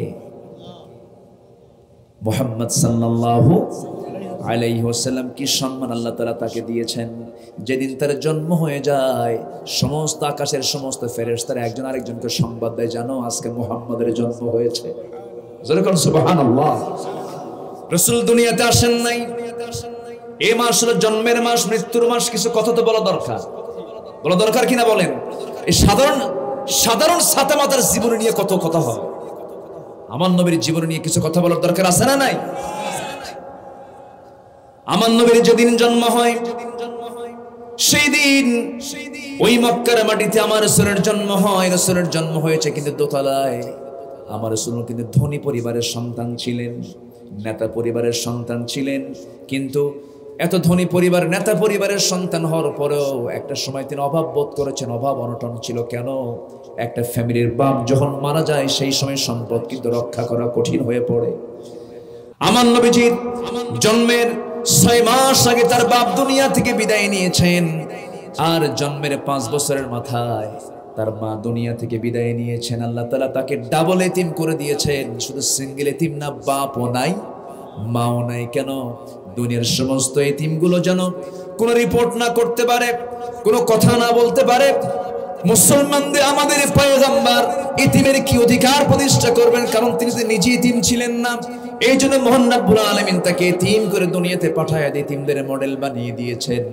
আলাম ইয়াজিদকা ইয়াতীমান ফাআওয়া ওয়া ওয়াজাদাকা দাল্লান ফাহাদা ওয়া ওয়াজাদাকা আইলান ফাআগনা। জোরে বলুন আল্লাহু আকবার। আমার নবী যখন মা আমিনার পেটে যখন ছিলেন, মা আমিনা বলেন, আমি যখন কূপ থেকে পানি তুলতে যেতাম, কূপ থেকে পানি তুলতে গিয়া কূপের পানি যখন আমি তুলতে যাব, হাতে বালতি নিয়েছি, কিন্তু আমি লক্ষ্য করেছি আমার শিশু মোহাম্মদ যখন আমার গর্ভে, সেই সময় আমি নিজের চোখে দেখেছি বালতি লাগে নাই। আমার শিশু মোহাম্মদ আমার পেটে আসার বরকতে নিচের থাকা সেই কূপের পানি উপচে পড়ে পড়ে কূপের মুখ থেকে ভেসে ভেসে পড়ছিল। সেখান থেকে আমি পানি নিয়ে আমার বাসায় চলে আসছি। কোনো কষ্ট হয় নাই। কেন কষ্ট হয় নাই? আমার শিশু মুহাম্মাদের বরকতে আমার কোনো কষ্ট হয় নাই। আমার শিশু মুহাম্মদ যখন আমার গর্ভে যখন চলে আসে, আমার শরীর থেকে সুগন্ধি বের হতো। আমার শাশুড়ি একদিন বলে ফেললেন, ও আমেনা, মেয়েদের তো বাইরে যেতে নিয়ে সুগন্ধি ব্যবহার করা উচিত না, তুমি সুগন্ধি ব্যবহার করো কেন? আমি জবাবে বললাম, মা বুঝতে ভুল করেছেন, আমার এমনটা ছিল না, কিন্তু মুহাম্মদ যখন আমার গর্ভে চলে আসে আমার শরীর থেকে সুঘ্রাণ ঝরতে থাকে। সুবহানাল্লাহ। আমার নবীজির জন্ম হলো, নবীজির জন্ম যেদিন হলো, আমার নবীজির সুবহে সাদিকের সময় দুনিয়ার মুখ দেখলেন। মা আমিনা বলেন, আটা থেকে চুল টান দিলে যেমন কোনো টের পাওয়া যায় না, আমার শিশু মোহাম্মদ যখন আমার গর্ভ থেকে দুনিয়াতে আসে আমি নিজে বিন্দু পরিমাণ কোনো টের পাই নাই। যখন তার জন্মটা হয়ে গেল, কিন্তু আমার ভরাক্রান্ত মন, আমার দুঃখে ভরা মন, আমার মুখে কোনো হাসি নাই। আমার হৃদয়টা ক্ষত বিক্ষত হয়ে যাচ্ছিল, কারণ সন্তান তো ভূমিষ্ঠ হলো, কিন্তু সন্তান যার কোলে তুলে দেবে সেই কোলে নেওয়ার লোকটা আজকে দুনিয়াতে নাই। আমার নবীজির বাপ তো দুনিয়া থেকে বিদায় নিয়েছেন। আমার নবীজি ওই ছোট্ট শিশু অবস্থায় একদিন অনেক বড় হয়েছেন, নবুয়ত পেয়েছেন। তার আপন চাচা আবু তালেব একদিন বলে ফেলতেছে, ভাতিজা মুহাম্মদ একটা কথা বলি কি?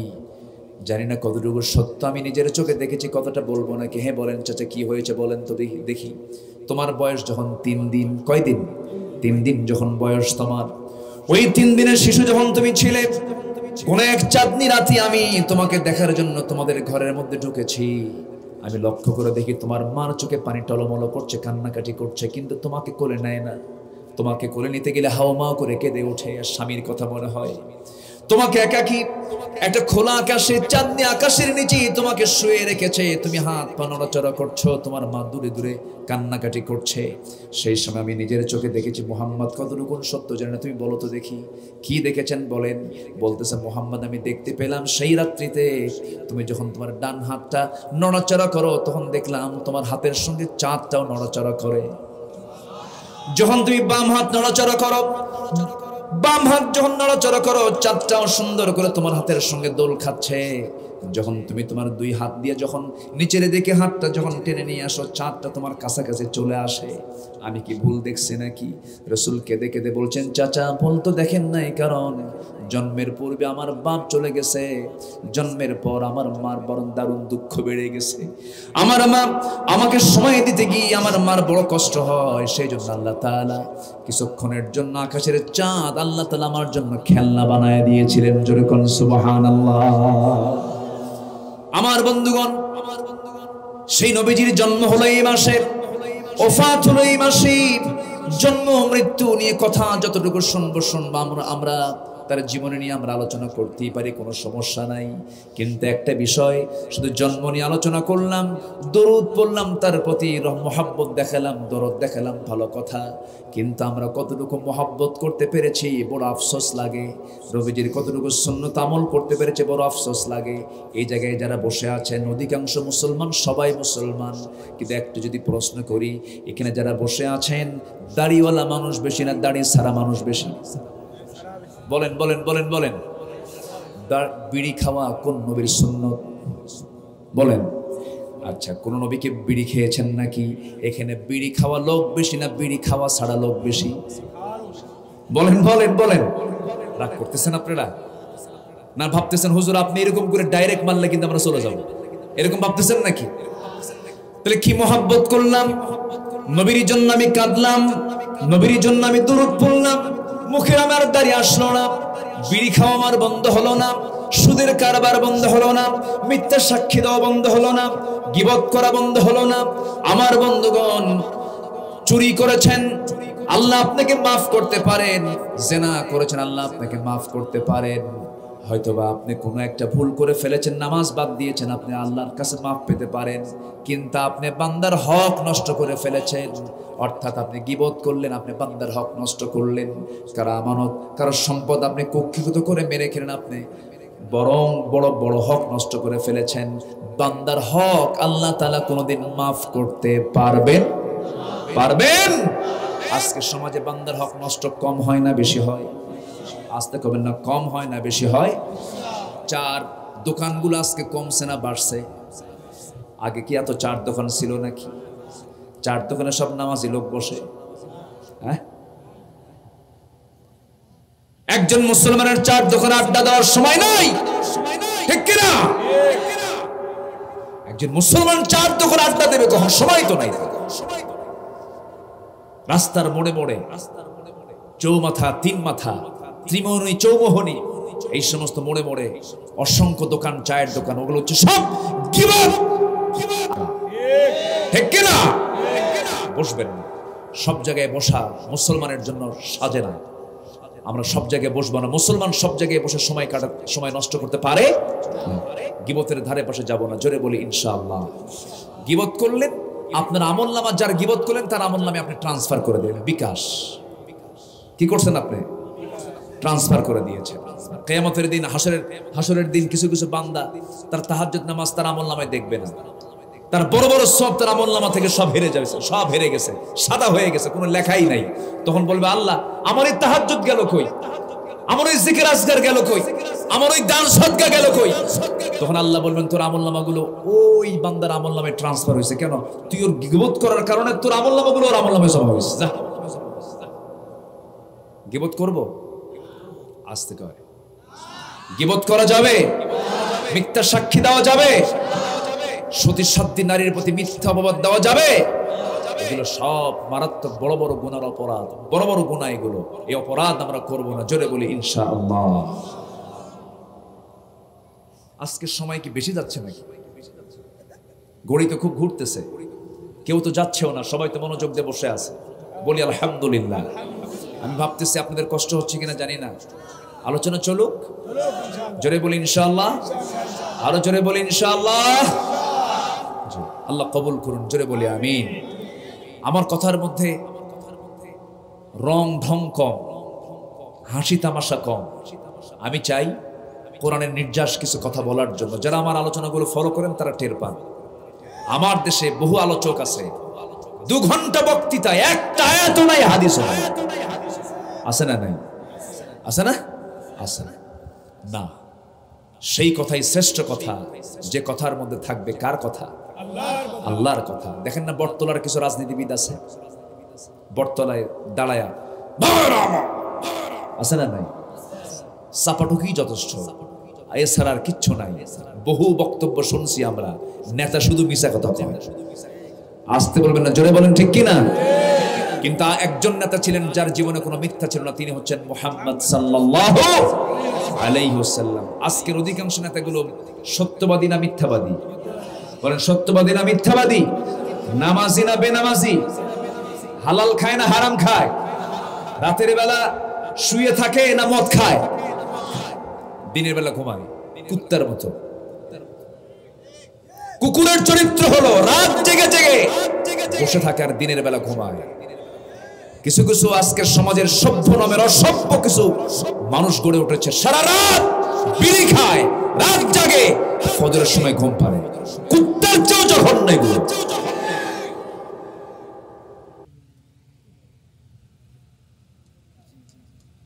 বলবো কথা?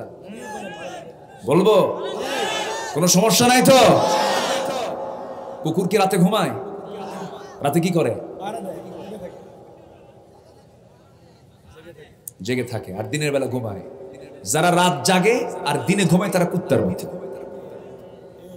ওয়াজআলনাল লাইলা লিবাসা, আল্লাহ বলছেন আমি রাতকে দিয়েছি ঘুমের জন্য। ঘুমা, আগে ভাগে ঘুমা, 3টার দিকে ওঠ, তাহাজ্জুদ পড়ে ফজর পড়, তোর দিল প্রশস্ত হবে।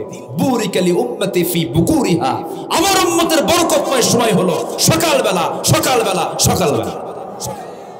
সকালবেলা কি করে? ঘুমায়। আজকে সমাজ কোথায় চলে গেছে? কষ্ট পাচ্ছেন? এই আলোচনা রেকর্ড হচ্ছে, এরা যে কি করবে আল্লাহ জানে। আলোচনা চালাবো, জোরে বলি ইনশাআল্লাহ।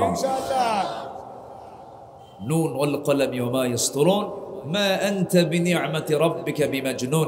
হে রাসূল, আপনি পাগল নন। জোরে বলেন সুবহানাল্লাহ। আজকের মাইক হলো কই? মাইকটা ভালো, বলি আলহামদুলিল্লাহ।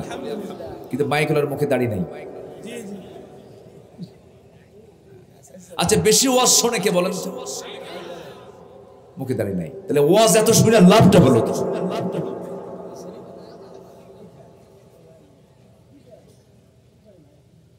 কষ্ট পাচ্ছেন?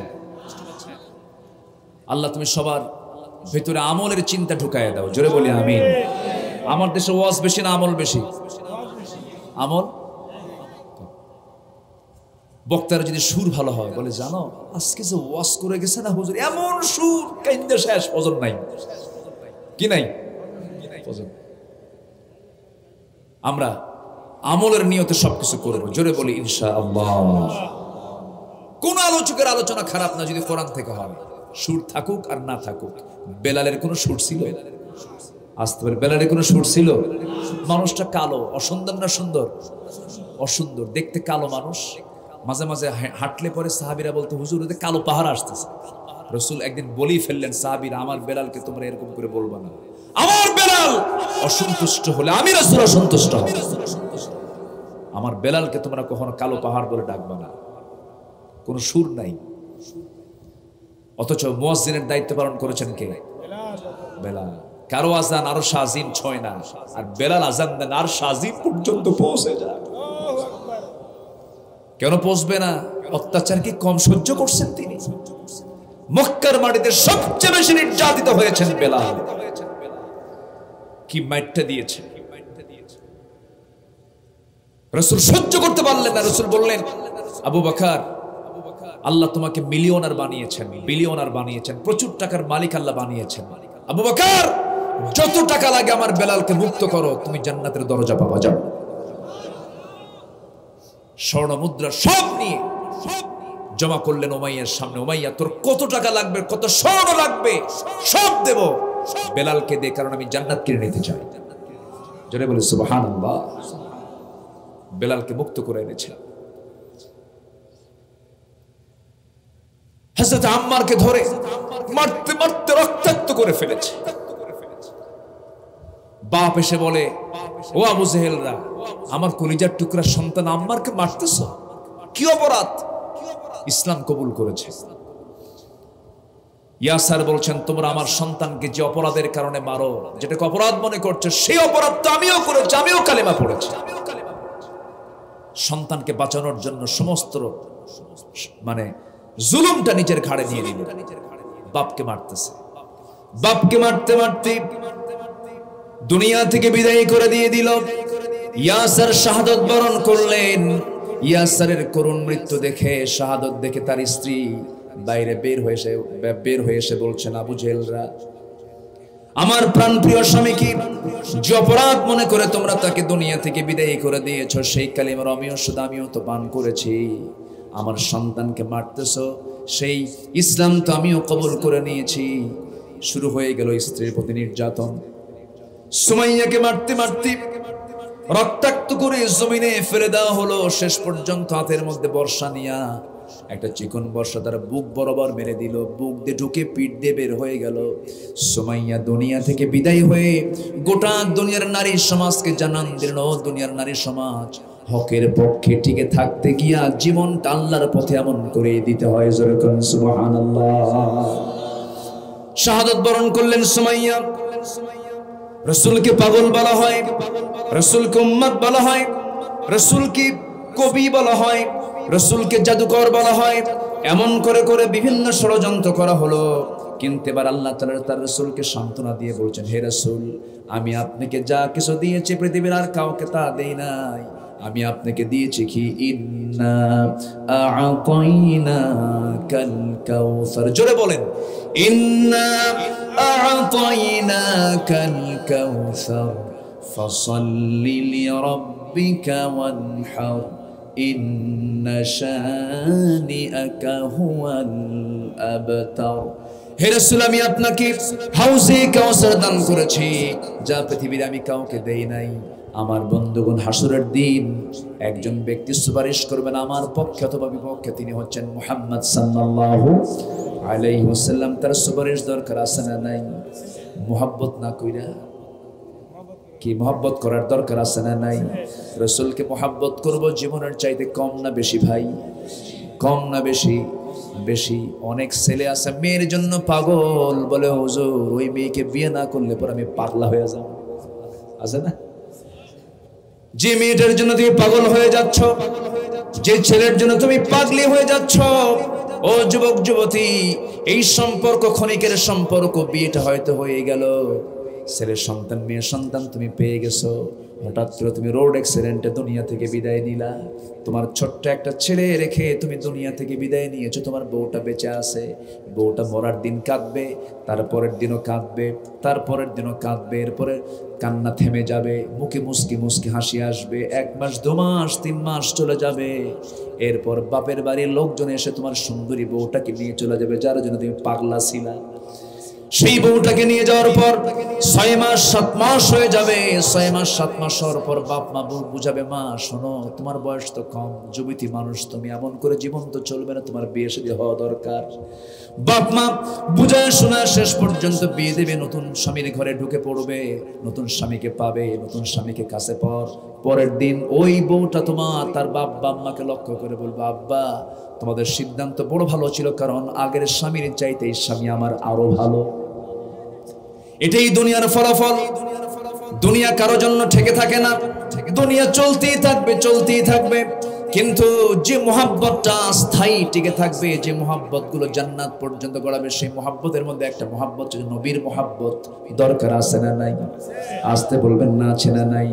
ভাইরে ও আমার মা, যারা আমার আলোচনাগুলো শুনছেন একটু কান লাগায়া শোনেন। উহুদের ময়দানে আমার নবীর সঙ্গে চেহারার মিল ছিল এমন একজন ব্যক্তি, সাহাবী যখন শাহাদাত বরণ করলেন, মদিনা শহরে চতুর্দিকে নিউজ হয়ে গেল, হেডিং নিউজ হয়ে গেল, রাসূল দুনিয়া থেকে বিদায় নিয়েছেন। এক মহিলা বাড়ি থেকে তিনি দৌড় মেরে যুদ্ধের ময়দানের দিকে রওনা দিয়েছেন। একজন এসে সংবাদ দেয়, মহিলা দৌড়াও কেন, কি হয়েছে বলো তো, রাসূল বেঁচে আছেন নাকি? সঙ্গে সঙ্গে একজন জবাব দিয়ে বলছে, ও মহিলা, তুমি কি জানো তোমার কলিজার টুকরা প্রাণ প্রিয় স্বামী দুনিয়া থেকে বিদায় নিয়েছে যুদ্ধের ময়দানে? বলছে, স্বামী আমার দুনিয়া থেকে বিদায় হোক, আমার দুঃখ নাই। রাসূল কেমন আছে ক? সুবহানাল্লাহ বলবেন না? কিছুক্ষণ পর আরেকজন সংবাদ দেয়, ও মহিলা, তুমি কি জানো তোমার একমাত্র কলিজার টুকরা ছেলের সন্তানটা আজকের এই যুদ্ধের ময়দানে শাহাদাত বরণ করেছে? তিনি বলছেন, আলহামদুলিল্লাহ, আমার ছেলে শহীদ হয়েছে, আমার তেমন কোনো দুঃখ নাই, কিন্তু একটা বারের জন্য বলো তো আমার রাসূলটা কেমন আছে? কিছুক্ষণ পর আরেকজন সংবাদ দিচ্ছে, ও মহিলা, তুমি কোন দিকে দৌড়াও? তুমি কি জানো তোমার নিজের আপন বড় ভাই দুনিয়া থেকে বিদায় নিয়েছেন? সঙ্গে সঙ্গে তিনি বলছেন, আমার সন্তান চলে গেছে, আমার স্বামী চলে গেছে, আমার নিজের আপন বড় ভাই চলে গেছে, আমার কোনো দুঃখ নাই। দুনিয়ার সব মানুষ মারা গেল, আমার তেমন দুঃখ হবে না, কিন্তু একটা বার জানিয়ে দাও আমার প্রাণের রাসূল বেঁচে আছে কিনা। জোরে কোন সুবহানাল্লাহ।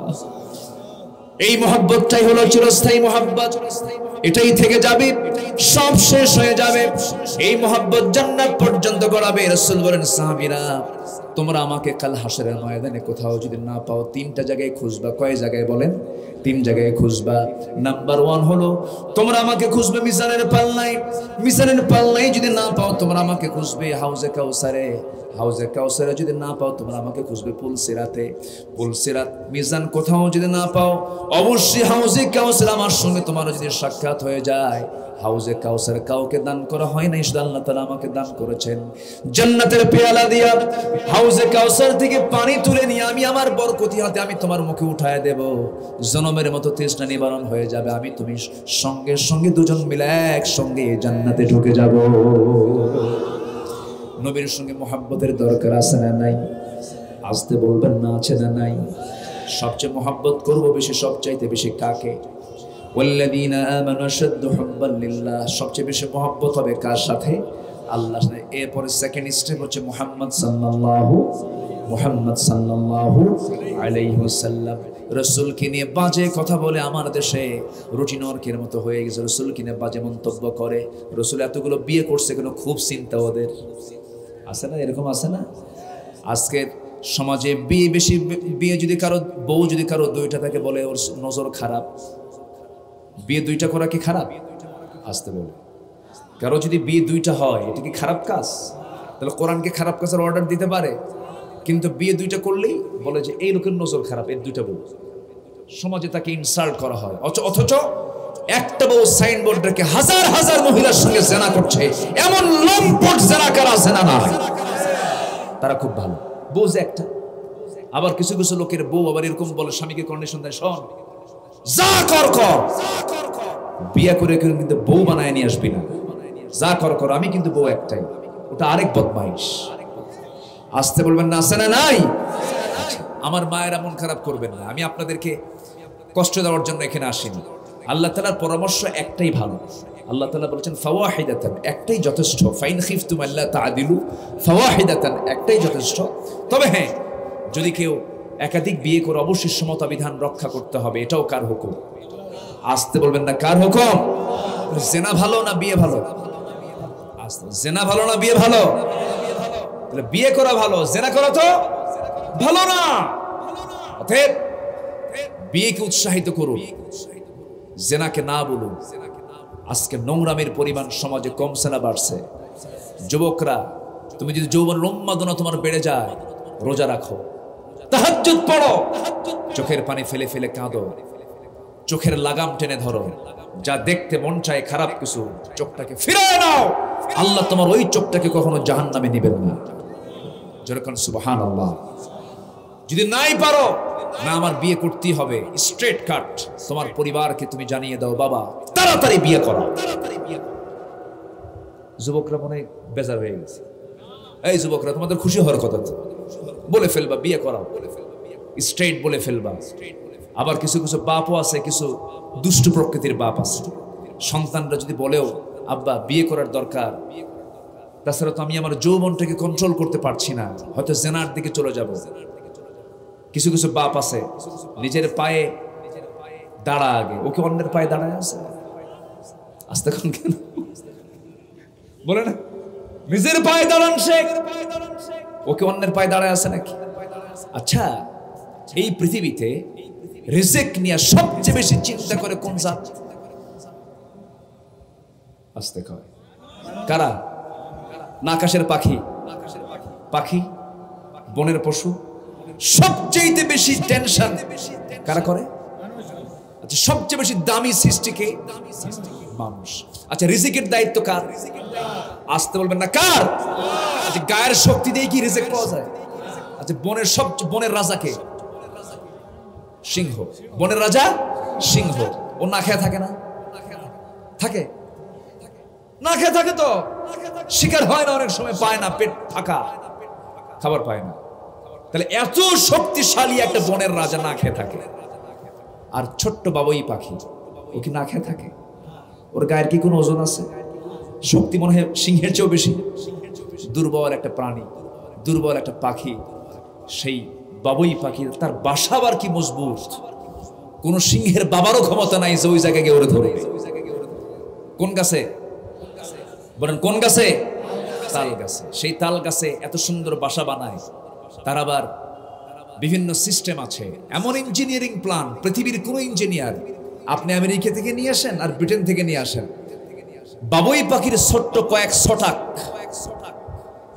ছটাক ওজনের ব্রেনওয়ালা এই বাবুই পাখি তার ছোট্ট মাথা দিয়া যে বাবুই পাখির বাসা সে বানিয়েছে, পৃথিবীর কোন আর্টিস্ট, কোন আর্কিটেকচার, কোন ডিজাইনার, কোন ইঞ্জিনিয়ার কিয়ামত পর্যন্ত চেষ্টা করে এমন বাসা বানাতে পারবে না। পারবে? পারবে না। কি সুন্দর তার বাসার সিস্টেম পদ্ধতি। ওর মধ্যে ড্রয়িং রুম আছে, ওর মধ্যে কমন রুম আছে, ওর মধ্যে আবার আছে বেডরুম আছে। ড্রয়িং রুমে মেহমান এসে বসে, কমন রুমে ডিম বাচ্চা কাচ্চা শুয়ে থাকে, আর বেডরুমে মিস্টার বাবুই মিসেস বাবুইকে নিয়ে শুয়ে থাকে। কি কথা কি বুঝতেছেন আপনারা? এই হচ্ছে তার জীবন প্রণালী। যখন অন্য কোনো বাবুই পাখি যখন তার সঙ্গে দেখা করতে আসে, বাইরে আবার কলিং বেল আছে, এটা চাপ মারে। যখন সিগন্যাল পেল, পুরুষ বাবুই পাখিটা বাইরে বের হয়ে আসলো, গায়ে একটা টাওয়েল নিয়ে, গামছা নিয়ে বাইরে বের হয়েছে, ঠোঁটের সঙ্গে ঠোঁট মিলাই দিয়া সালাম বিনিময় কইরা কয়, বন্ধু কি খবর, আসো বসো, সোফা সেটে বসো, ভিতরে যায় না, বউ শুয়ে আছে। আল্লাহু আকবার বলবেন না? ওয়ালাহু আসলামা মান ফিস সামাওয়াতি ওয়াল আরদ তাওআন ওয়া কারহা। আসমান জমিনে যত সৃষ্টি আছে সব ইসলাম মেনে চলে। কার হুকুম মেনে চলে? ভেজাল শুধু মানুষ। ভেজাল শুধু কি? মানুষ। বড় হইয়া কি করে খাওয়াবি রে, বিয়ে যে করবি তুই খাওয়াবি কি, এই কথা যে বলে সে মুশরিক। আস্তে কয় কেন? আস্তে কন কেন? তুই বউকে কি করে খাওয়াবি, কি খাওয়াবি, এই কথা ইমানদারের মুখ থেকে কখনো বের হতে পারে না। খাওয়াবেন কে? আস্তে বলবেন না, খাওয়াবেন কে? তাহলে শক্তি থাকলেই রিজিক হয় না। শক্তি, গায়ের শক্তি হলে রিজিক পাওয়া যায় না। দেখবেন গ্রামের কিছু কিছু খুব বুদ্ধিজীবী, এত বুদ্ধি পালে ভাত পায় না। আছে না? এত বুদ্ধি, মানে গিজ গিজ করে মাথার মধ্যে বুদ্ধি, কিন্তু ভাত নাই। আবার দেখবেন কিছু বোঝে না, হোসে খাটো, কথাও ক্লিয়ার হয় না, সালাম দিলে উত্তর খুঁজে পাওয়া যায় না, বোকা শোকা মানুষ, কোনো ভাব নাই। আলহামদুলিল্লাহ বলবেন। এই জন্য রিজিক আসে কার পক্ষ থেকে? আসতে বলবেন না, কার পক্ষ থেকে? আল্লাহর পক্ষ থেকে। কখনো হতাশ হওয়া যাবে না। বিয়ের প্রয়োজন হলে বিয়ে করো, কিন্তু জেনার কাছে যাওয়া যাবে। আমার নবী যে বিয়ে করেছেন কি ধনী হয়া? আসতে কয় কেন? ধনী হয়ে বিয়ে করেছেন? কিছুই নাই, বাপও নাই, মাও নাই, টাকাও নাই, পয়সাও নাই। বিয়ের প্রস্তাব আসলো, সোজা চলে গেলেন চাচার কাছে, বললেন, চাচা একটা প্রস্তাব আসছে বিয়ের, কি করা যায়? দেখেন কি আদব, বাপ নাই, মা নাই, কেউ নাই। এরপরও গার্জিয়ানের কাছে কি তিনি যেতে ভুল করেছেন? গিয়ে বলছেন, চাচা আপনি যা বলবেন তাই হবে। এখনকার ছেলের পেলে তো সব এরকম, তাই না? আসতে খাওয়া, হ্যাঁ, সব উল্টা পাল্টা। আব্বাকে বলে, আব্বা তুমি কি, আব্বাকে ডাক দিয়ে ছেলে বলে, আব্বা তুমি কি বোঝো কিছু? তোমার মধ্যে কোনো কাণ্ড জ্ঞান আছে? দেখছেন ছেলে হয়ে বাপরে কয় কি? একা একা বিয়ে করে। বিয়ের পরের দিন ফোন দিয়ে বলে, আব্বু রাগ করো না, আমি না গতকালকে বিয়ে করে নিয়েছি, কত বড় হারামজাদা। আসেন এরকম, আছে না? নাই। ওই শিক্ষার কোনো দাম আছে? ওই শিক্ষার 4 পয়সা দাম নেই। রাসূল বললেন, চাচা প্রস্তাব আসছে, খুয়াইলিদের কন্যা খাদিজা আমাকে বিয়ের প্রস্তাব দিয়েছে, আপনি যা বলবেন তাই হবে। আবু তালেব বলছে, মুহাম্মদ আমার জানা মতে মক্কা নগরে পূত পবিত্রা চরিত্রবতী নারী যদি একটা থাকে, সেই একটাই হচ্ছে এই খাদিজা। যেরকম সুবহানাল্লাহ। আমার নবীজি বললেন, চাচা আপনি যা বলবেন তাই হবে, বিয়ে করে নাও, বিয়ে করে ফেলো। বিয়ে হয়ে গেল। খাদিজা হচ্ছেন তৎকালীন মক্কা নগরীর সবচাইতে ভরি, সবচাইতে ধনী, ধনাঢ্য একজন নারী। আল্লাহু আকবার। আমার রাসূল ছিলেন 4th হাজবেন্ড, 4th নাম্বার স্বামী। তার আগে তার 3 স্বামী, 3 জনই দুনিয়া থেকে বিদায় নিয়েছে, 3 জনই মারা গেছে। রাসূল ছিলেন তার চতুর্থ হাজবেন্ড। রাসূল তার জীবন যৌবন শুরু করলেন একজন বিধবা নারীর সঙ্গে, তার দাম্পত্য জীবন শুরু করলেন। সুবহানাল্লাহ বলবেন না?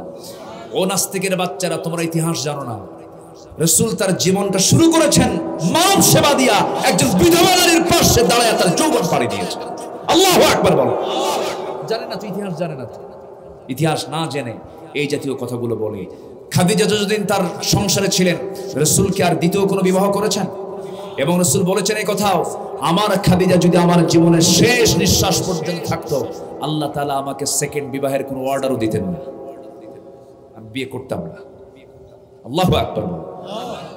খাদিজার সঙ্গে তার দাম্পত্যময় জীবন কাটলো 24 থেকে 25 বছর।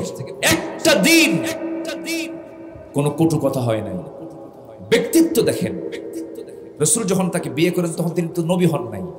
40 বছর বয়স হলো, নবুয়ত পেলেন। 5 বছর ধ্যানমগ্ন থাকলেন কোন গুহায়? বলেন কোন গুহা?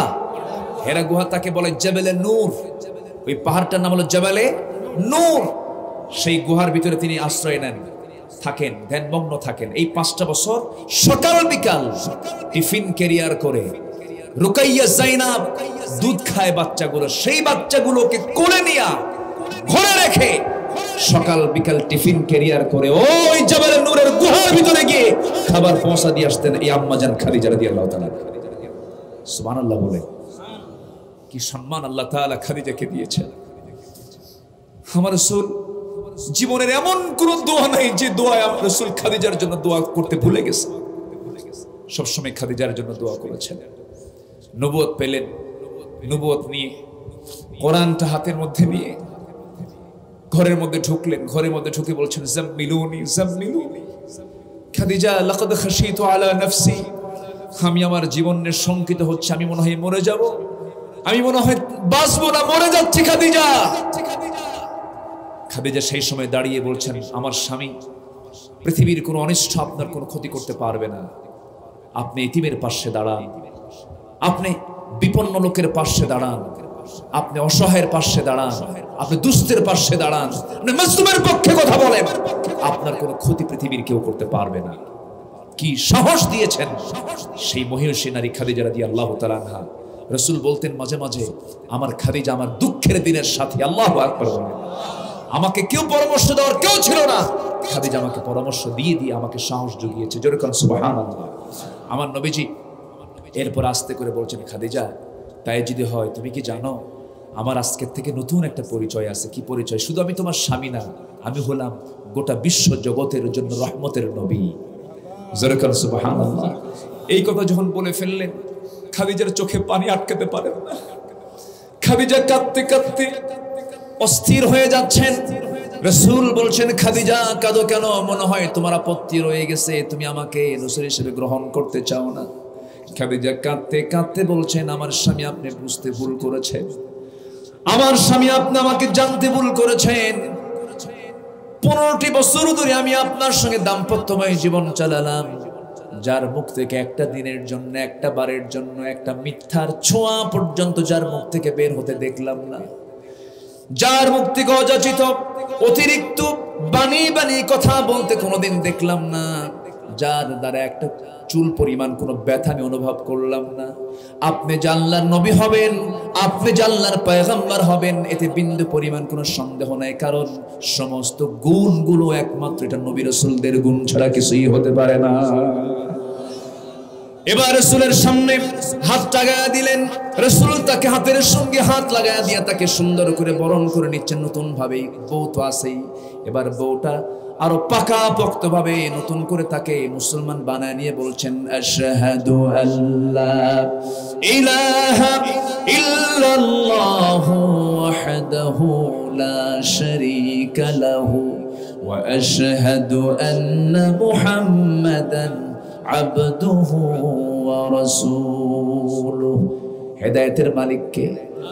আসতে বলবেন না কে? হেদায়েতের মালিক হচ্ছেন আল্লাহ তাআলা। ঘরের মানুষ ইসলাম কবুল করলেন, নবীজির বুক বড় আশা। আবু তালেবকে কালেমার দাওয়াত দিবেন, বললেন চাচা আপনি কালেমা পড়েন।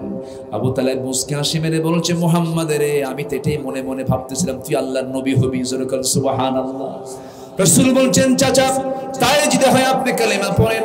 আবু তালেব বলছে মুহাম্মদ একটু দেরি করো, তবে আমি দেরি করাবো না, আমার ছেলেদের ক্ষেত্রে জাফরকে নিয়ে যাও, আলীকে নিয়ে যাও, দেখেন জাফরকে নিয়ে যাও, আলীকে নিয়ে যাও, আমার দুইটা ছেলে আমি তোমার হাতে তুলে দিলাম।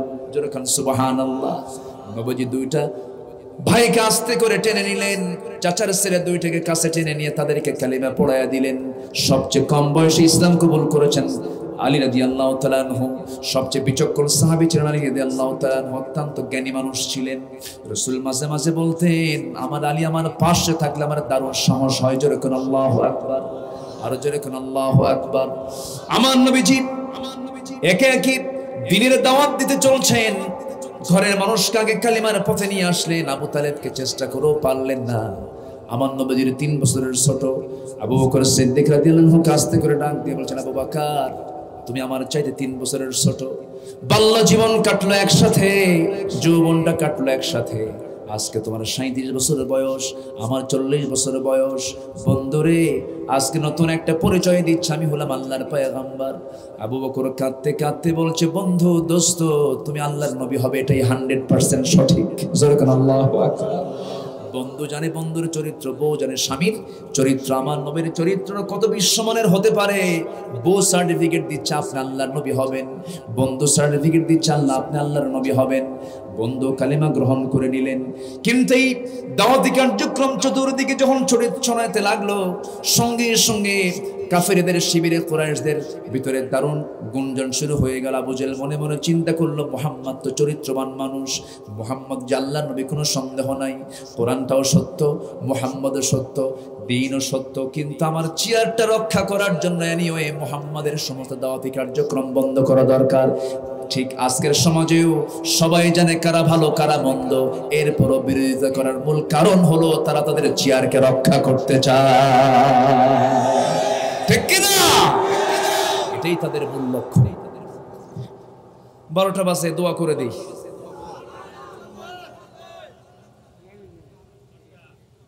কোনো সমস্যা নাই, একটু জিকির করেন লা ইলাহা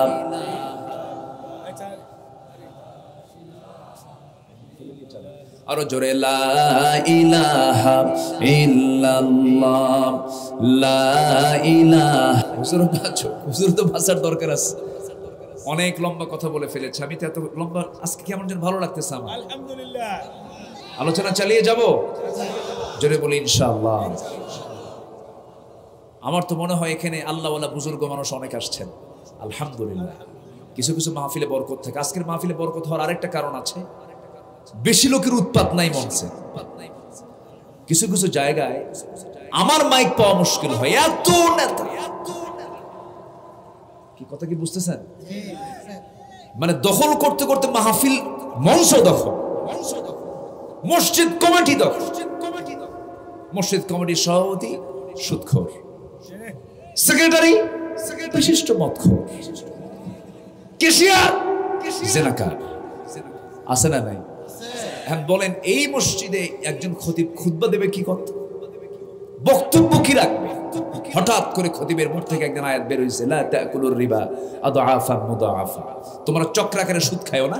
এই আয়াত বলতে বলতে আবার খতিব সাহেবের নজর চলে গেছে সভাপতির চোখের দিকে। সভাপতি মনে মনে চিন্তা করে হুজুর সুদের বিরুদ্ধে ওয়াজ করতেছে, ভালো কথা, কিন্তু আমার দিক সে থাকলো কেন? কি কথা কি বুঝতেছেন? এই হচ্ছে আজকের সামাজিক প্রেক্ষাপট। গর্জে ওঠার সময় এসেছে আমাদের।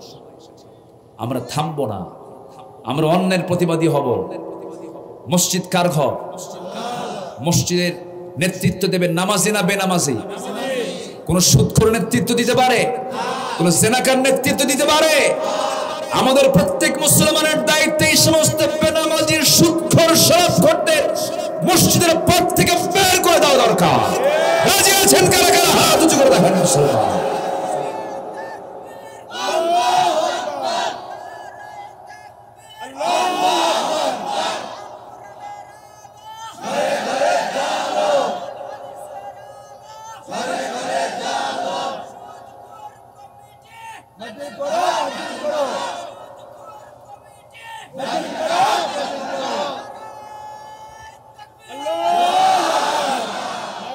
শ্রোতা মাশাআল্লাহ আদর্শ মানের শ্রোতা, যেখানে যেটা দরকার আলহামদুলিল্লাহ বলেন, জোরে বলি আলহামদুলিল্লাহ।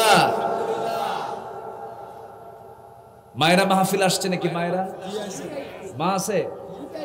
তাই আল্লাহ তুমি আমার মা বোনদেরকে কবুল করো, কারণ এটা তো রানীর নগর, ঠিক আছে না? এটা তো কম কথা, রাজা নাই তো এখানে, রাজা ছাড়া সব রানী। আলহামদুলিল্লাহ, রানীর মর্যাদা দিয়ে রাখবেন বউকে। কিছু কিছু স্বামী আছে বউকে খাবার দিতে চায় না, আছে না? আসতে কয়, আছে না? নাই?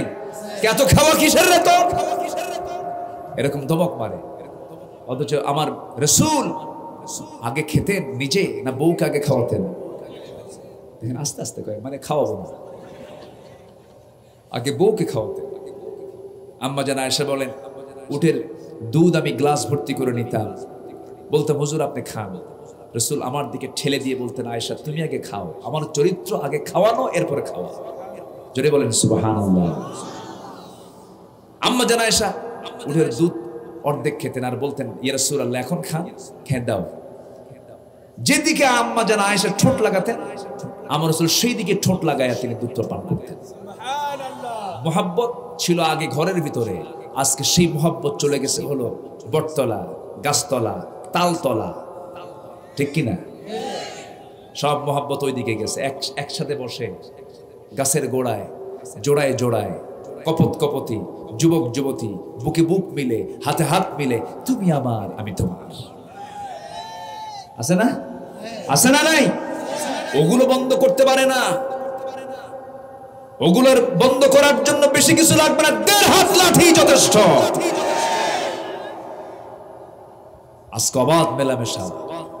ইউনিভার্সিটি দুটা ক্লাস হয়, একটা ইন কোর্স আর একটা আউট কোর্স। ইন কোর্সের তো ক্লাস হলোই, বাইরে আউট কোর্স আর একটা ক্লাস।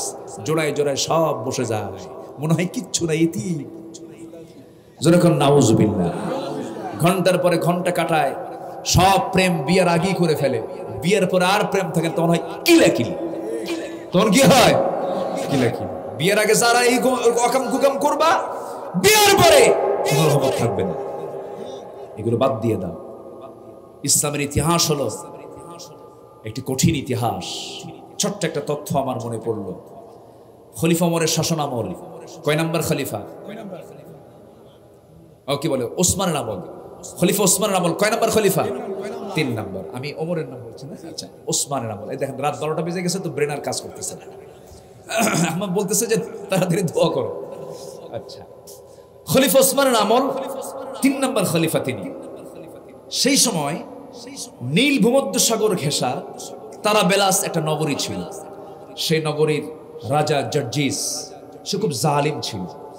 এই জার্জিসকে পরাজিত করার জন্য খলিফা ওসমান আব্দুল্লাহ ইবনে সাদকে পাঠালেন। তার নেতৃত্বে একটি বিশাল মুজাহিদ বাহিনী মোকাবেলা করার জন্য পাঠায়া দিলেন। সেই যুদ্ধের ময়দানে এই রাজা জার্জিস করলো কি, তার সৈন্যদেরকে উৎসাহিত করার জন্য নিজের মেয়েকে সাথে নিল। সুন্দরী মেয়েকে সাথে নিয়ে বলল, যে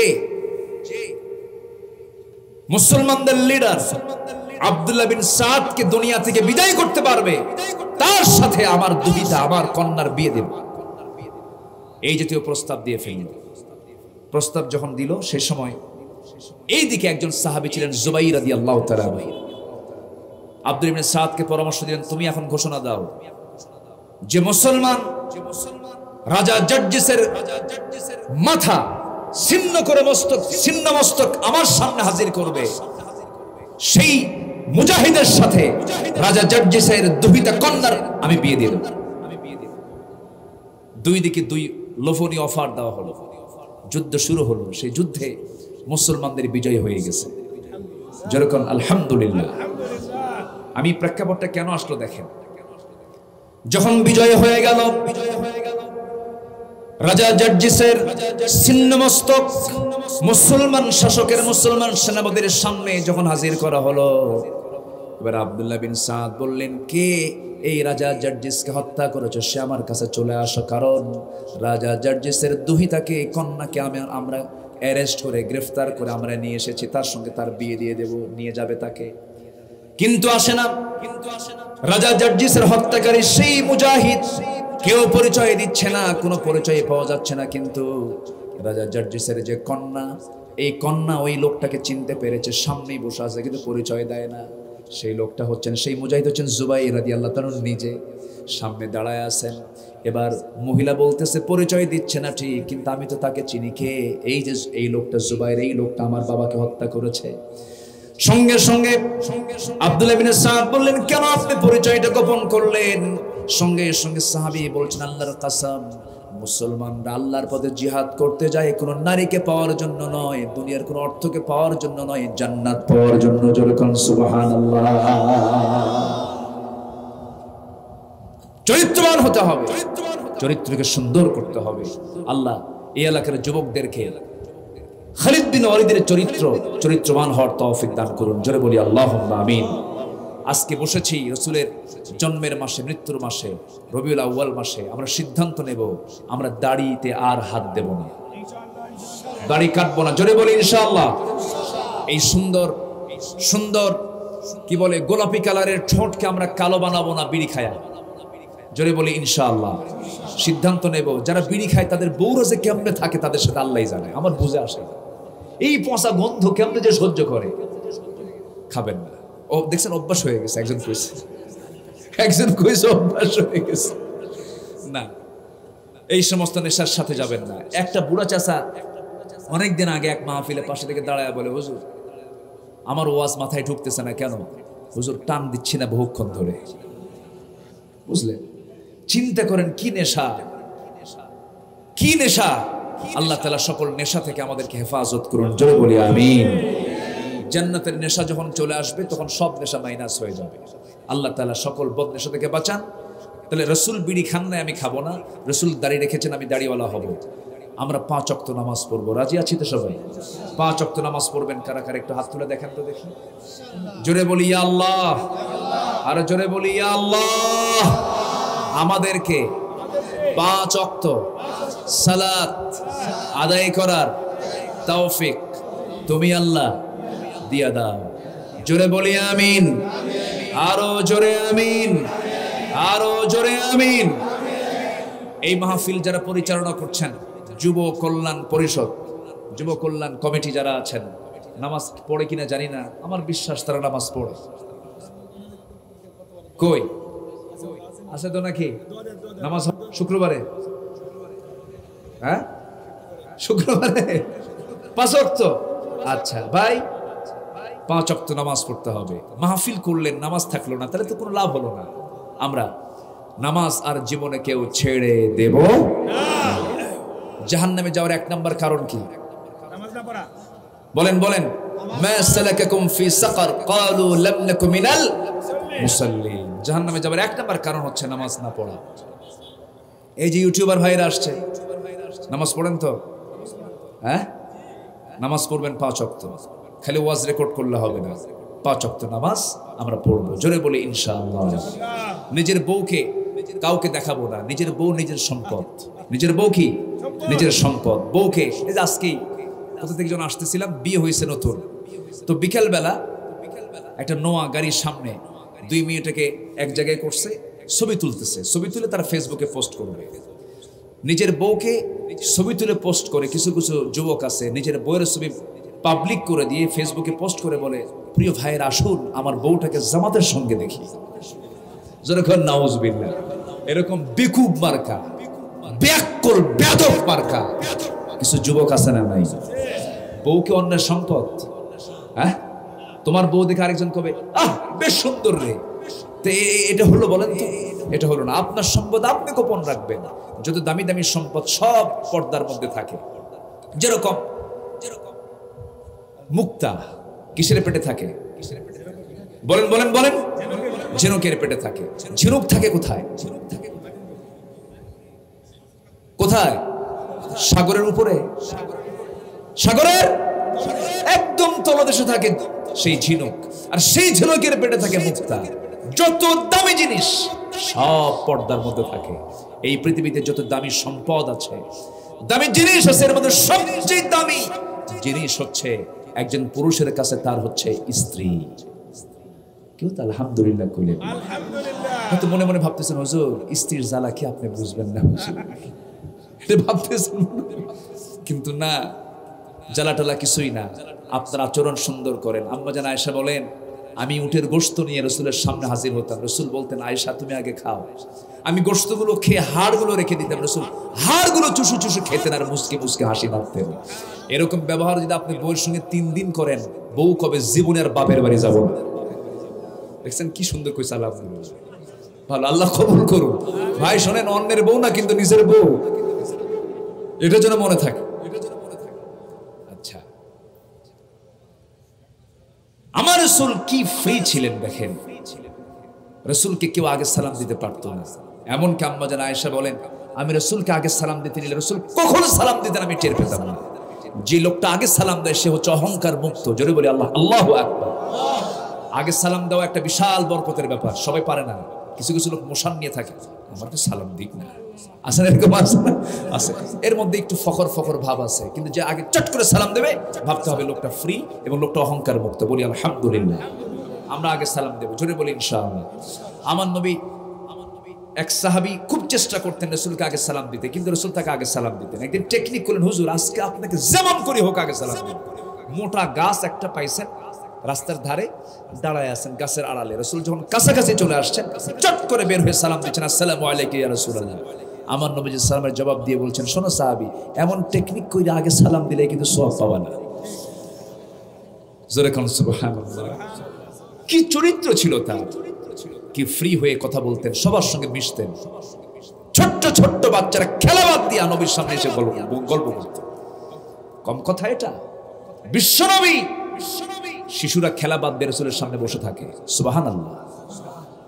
রাসূল ঘোড়ার পিঠ থেকে নামছেন, হোসাইন কয়, না না, আমার কি ঘোড়ার পিঠে চড়ার শখ হয় না, আমার ঘোড়ার পিঠে চড়াও। তোমার তো ঠ্যাঙ্গি বড় হয় নাই, তুমি কেমনে চড়বা? না না, তুমি এখন তাহলে ঘোড়া হও। রাসূল নিজে দুটো হাত সামনের দিকে রাখতেন, ঘোড়ার মতো চিত্র নিয়ে রাসূল নিজে ঘোড়া হতেন। হোসাইন লাফ মেরে নবীর পিঠের উপরে বসে বলতেন, ঘোড়া যা, ঘোড়া যা।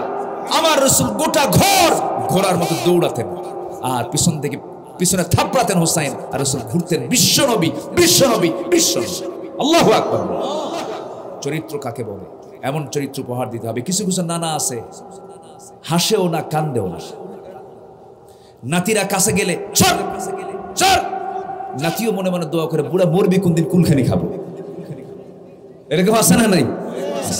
বিশ্বনবীর চরিত্রগুলো আমরা নিজের ভিতরে নিয়ে আসার চেষ্টা করব। জোরে বলি ইনশাআল্লাহ। বউয়ের কাছে যেতেন স্বামী হয়ে যেতেন, নাতির কাছে যেতেন নানা হয়ে যেতেন, সাহাবীর কাছে যেতেন তখন বন্ধু হয়ে যেতেন, বন্ধুর পাশে দাঁড়াতেন, মজা করে কথা বলতেন। রাসূল খেজুর খাচ্ছেন, জামাই আলীর সামনে বসা, জামাই আলীকে নিয়ে খেজুর খাচ্ছেন। জামাইয়ের শ্বশুর দেখেন, মিশুক দেখেন, খেজুর খান রাসূল, আর বিচিগুলো সব ঠেলে দেন আলীর কাছে। হ্যাঁ, খাওয়া শেষ, রাসূল বলেন, তোমরা সবাই খেজুর খেয়েছো, আর দেখো আলী কতগুলো খেজুর খাইছে, তার সামনে বিচিগুলো দেখো। আলী শুনলেন, শুনে মুস্কে একটা হাসি মেরে বললেন, দেখেন রাসূল যে আমাকে বেশি খাওয়ার অভিযোগটা দিলেন, কথাটা মিথ্যা না, সত্য। এটা সত্য কথাই, আমি বেশি খাই, আমার বেশি খাওয়াটা মানায়। কিন্তু এতক্ষণ ধরে আমরা সবাই খেজুর খাচ্ছিলাম বিচি ছাড়া, আটি ছাড়া, আর রাসূল এতক্ষণ ধরে খেজুরগুলো খেয়েছেন বিচি শুদ্ধা, কারণ তার প্রমাণ হচ্ছে তার সামনে একটা বিচিও নাই। জোরে বলি সুবহানাল্লাহ। ইসলাম এমন, ইসলামটা এমন, ইসলাম সবার সঙ্গে মিশে যাওয়া। বলি আলহামদুলিল্লাহ। পর্দার পরিবেশ রক্ষা করে মিশে যাওয়া। আল্লাহু আকবার। আল্লাহ সবাইকে কবুল করুন। জোরে বলি আমিন। রাসূল স্ত্রীদের সঙ্গে যখন মিশতেন খুব সুন্দর হয়ে ফ্রি হয়ে মিশতেন, কথাগুলো বলতেন, খুব মিষ্টি করে কথা বলতেন। বউদেরকে ডাকতেন, খুব মিষ্টি করে ডাকতেন, কখনো গালমন্দ করে ডাকতেন না। কাউকে কখনো তার অপছন্দনীয় সুরে আপনি ডাকবেন না। কালোকে কালো বলে ডাকবেন না, খাটোকে খাটো বলে ডাকবেন না। এটা গুনাহ, গুনাহ কবিরা। এটা সূরা হুজরাত পড়েন, গুনাহ কবিরা। এটা আপনি কোন নামে ডাকবেন না। আমার রাসূল আম্মা জান খাদিজাকে ডাক দিতেন, তাহেরা এইদিকে আসো। আয়েশাকে ডাক দিতেন, হোমায়রা লাল টুকটুকে এইদিকে আসো। এত সুন্দর করে ডাক দিলে কি আর বউ কথা না শুনে থাকতে পারে?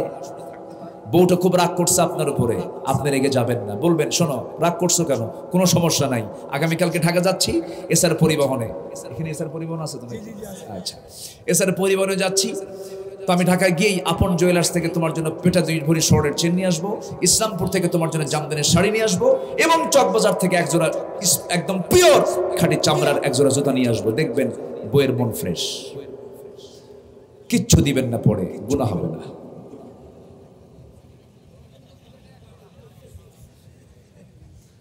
কি এখন কি চিন্তা করতেছেন নাকি মিথ্যা কথা?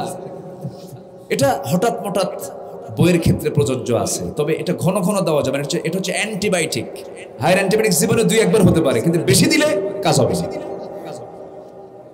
এটা মাঝে মাঝে হতে পারে। বউকে আপনি সন্তুষ্ট চিত্তে কথা বলবেন, এটাও একটা সওয়াবের কাজ। যেরকম সুবহানাল্লাহ। আমার রাসূল দৌড় মারতেন বউয়ের সাথে। কার সাথে? বউয়ের সাথে। যুদ্ধের ময়দানে উহুদ যুদ্ধে রাসূল একা যান নাই, বউকে সাথে নিয়ে গেছেন। যেখানে যাবেন বউকে সাথে নিয়ে যাবেন। বউ হচ্ছে পাহারাদার। বউ কি? পাহারাদার, ইমানের পাহারাদার। ইমানকে আপনার পাহারা দেবে হচ্ছে বউ। বউকে নিয়ে যদি আপনি রানীনগরের মার্কেটে যান, বউ সাথে আছে, ক্ষমতা আছে, আপনি অন্য কোনো বইয়ের দিকে তাকায় থাকবেন? আসতে কয় পারবেন আপনি? যদি আপনি 29 সেকেন্ড চায় থাকেন অন্য কারো দিকে, 29 সেকেন্ড চাইছে, সেই সময় কিছু কবে না, শুধু নোট করে রাখবে। বাড়িতে আসছেন, কোনো সমস্যা নেই। যখন আপনি একটু আদরের ডাক দিলেন, শিউলি, তোমার শিউলি চায় থাকো আরেকদিকে, বুঝেন নাই? এই হচ্ছে স্ত্রী। স্ত্রীর সঙ্গে সবসময় সময় দিতে হবে। রাসূল যুদ্ধের ময়দানেও দিয়েছেন। উহুদ যুদ্ধের দিনের বেলা যুদ্ধ চলেছে, রাত্রেবেলা যুদ্ধ থেমে গেছে, অন্ধকার রাত। আম্মা জান আয়েশা বলেন, হাদিসটা বর্ণনা করে বলেন, হুজুর আমাকে আস্তে করে ডাক দিয়ে বলছেন, আয়েশা শোনো, সময় দিতে পারছি না তোমাকে, তোমার হক আদায় করতে পারছি না, চলো না আজকে দেখি দুজন দৌড়ের পাল্লা দিয়ে কে ফার্স্ট হয় দেখি। আম্মা জান আয়েশা বলেন, আমি চিকন ছিলাম, বয়স কম, নবীর সঙ্গে দৌড় মারা শুরু করলাম। এক দৌড়ে রাসূলকে আমি পিছনে ফেলে আমি বিজয়ী হয়ে গেলাম। আয়েশা কি বিজয়ী হলেন না? রাসূল বিজয়ী করে দিলেন। বলেন বলেন বলেন। গ্রেস নাম্বার দিয়েছেন। কি নাম্বার? Grace number. গ্রেস দিয়ে দিয়েছেন, পাস দিয়ে দিয়েছেন, যা তুই ফার্স্ট হয়ে খুশি হ। অনেকদিন পর রাসূল বলছেন, আয়েশা তোমার কি মনে আছে উহুদের যুদ্ধের রাতের দিন, রাতের বেলা দৌড়ের কম্পিটিশন করে তুমি আমাকে হারিয়ে দিয়েছো, আজকে দেখি দৌড়ে কে ফার্স্ট হয়, আজকে একটু দৌড়াবো চলো। আম্মা জান আয়েশা বলেন, রাসূল আমার সঙ্গে দৌড়ের কম্পিটিশন শুরু করলেন। আমি একটা দৌড় মারলাম, কিন্তু আমি একটু মোটা হয়ে গিয়েছিলাম। সেই দিনের দৌড় মেরে রাসূল আমাকে হারায়া ফেলে দিয়ে সামনে আবার ঘুরে দাঁড়ায় বলছেন, আয়েশা জবাব দিলাম। যেরকম সুবহানাল্লাহ। আমার নবীজি মহব্বত শিখিয়ে দিয়েছেন, আমার নবীজি প্রেম শিখিয়েছেন, কেমন করে খুনসুটি করতে হয়, স্ত্রীদের সঙ্গে কথা বলতে হয়, তাদের সঙ্গে বসতে হয়, খোলামেলা আলাপ আলোচনা করতে হয়। বউ রেগে গেছে, স্বামী থেমে যাবেন, স্বামী খেপে গেছেন, বউটা থেমে যাবেন। আমার বন্ধুগণ, একজন বড় ইমাম আহমদ ইবনে হাম্বল রাহমাতুল্লাহ আলাইহি, তার বিয়ের সময় হলো। দুটা মেয়ে একইবার পরিবারে ছিল। সেই মেয়ে দুটাকে দেখার জন্য পরিবার পক্ষকে পাঠালেন। এরপরে শুনলেন কে কেমন বলতেছে, একটা মেয়ে আছে একটু কালো, আর একটা মেয়ে আছে একটু সুন্দরী, কিন্তু কালো মেয়েটা আমল আখলাক ভালো। সঙ্গে সঙ্গে ইমাম বললেন, ওই কালো মেয়েটা আমার দরকার, কারণ আমল আখলাকটা বেশি জরুরি। বিয়েটা করলেন, দাম্পত্যময় জীবন কাটালেন। তার জীবন দশায় বউটা দুনিয়া থেকে যখন বিদায় নিলেন, সেই সময় তিনি বললেন, আমার দীর্ঘ বর্ণাঢ্য জীবন, আমার দাম্পত্যময় জীবনে একটা দিন কখনো আমার স্ত্রীর সঙ্গে গন্ডগোল লাগে নাই। কেন লাগে নাই? সঙ্গে সঙ্গে তিনি বলছেন, আমি একটা থিওরি মেনে চলতাম। আমি যখন খেপে যেতাম আমার বউটা থেমে থাকতো, আর আমার বউ যখন খেপে যেত আমি তখন মাটি হয়ে যেতাম। আলহামদুলিল্লাহ বলবেন না? মনে থাকবে কথাগুলো, মনে থাকবে। আমার মায়ের আজকে খুব খুশি, হুজুর ভালো কিরকম স্বামীর মেজাজ খুব। আল্লাহ তাআলা সবার পরিবারকে আল্লাহ তাআলা বরকতময় করে দেন। জোরে বলি আল্লাহুম্মা আমিন। অনেক কথা বলে ফেলেছি আজকে, যতটুকু বলেছি আমরা আমল করব। জোরে বলি ইনশাআল্লাহ, আর জোরে বলি ইনশাআল্লাহ।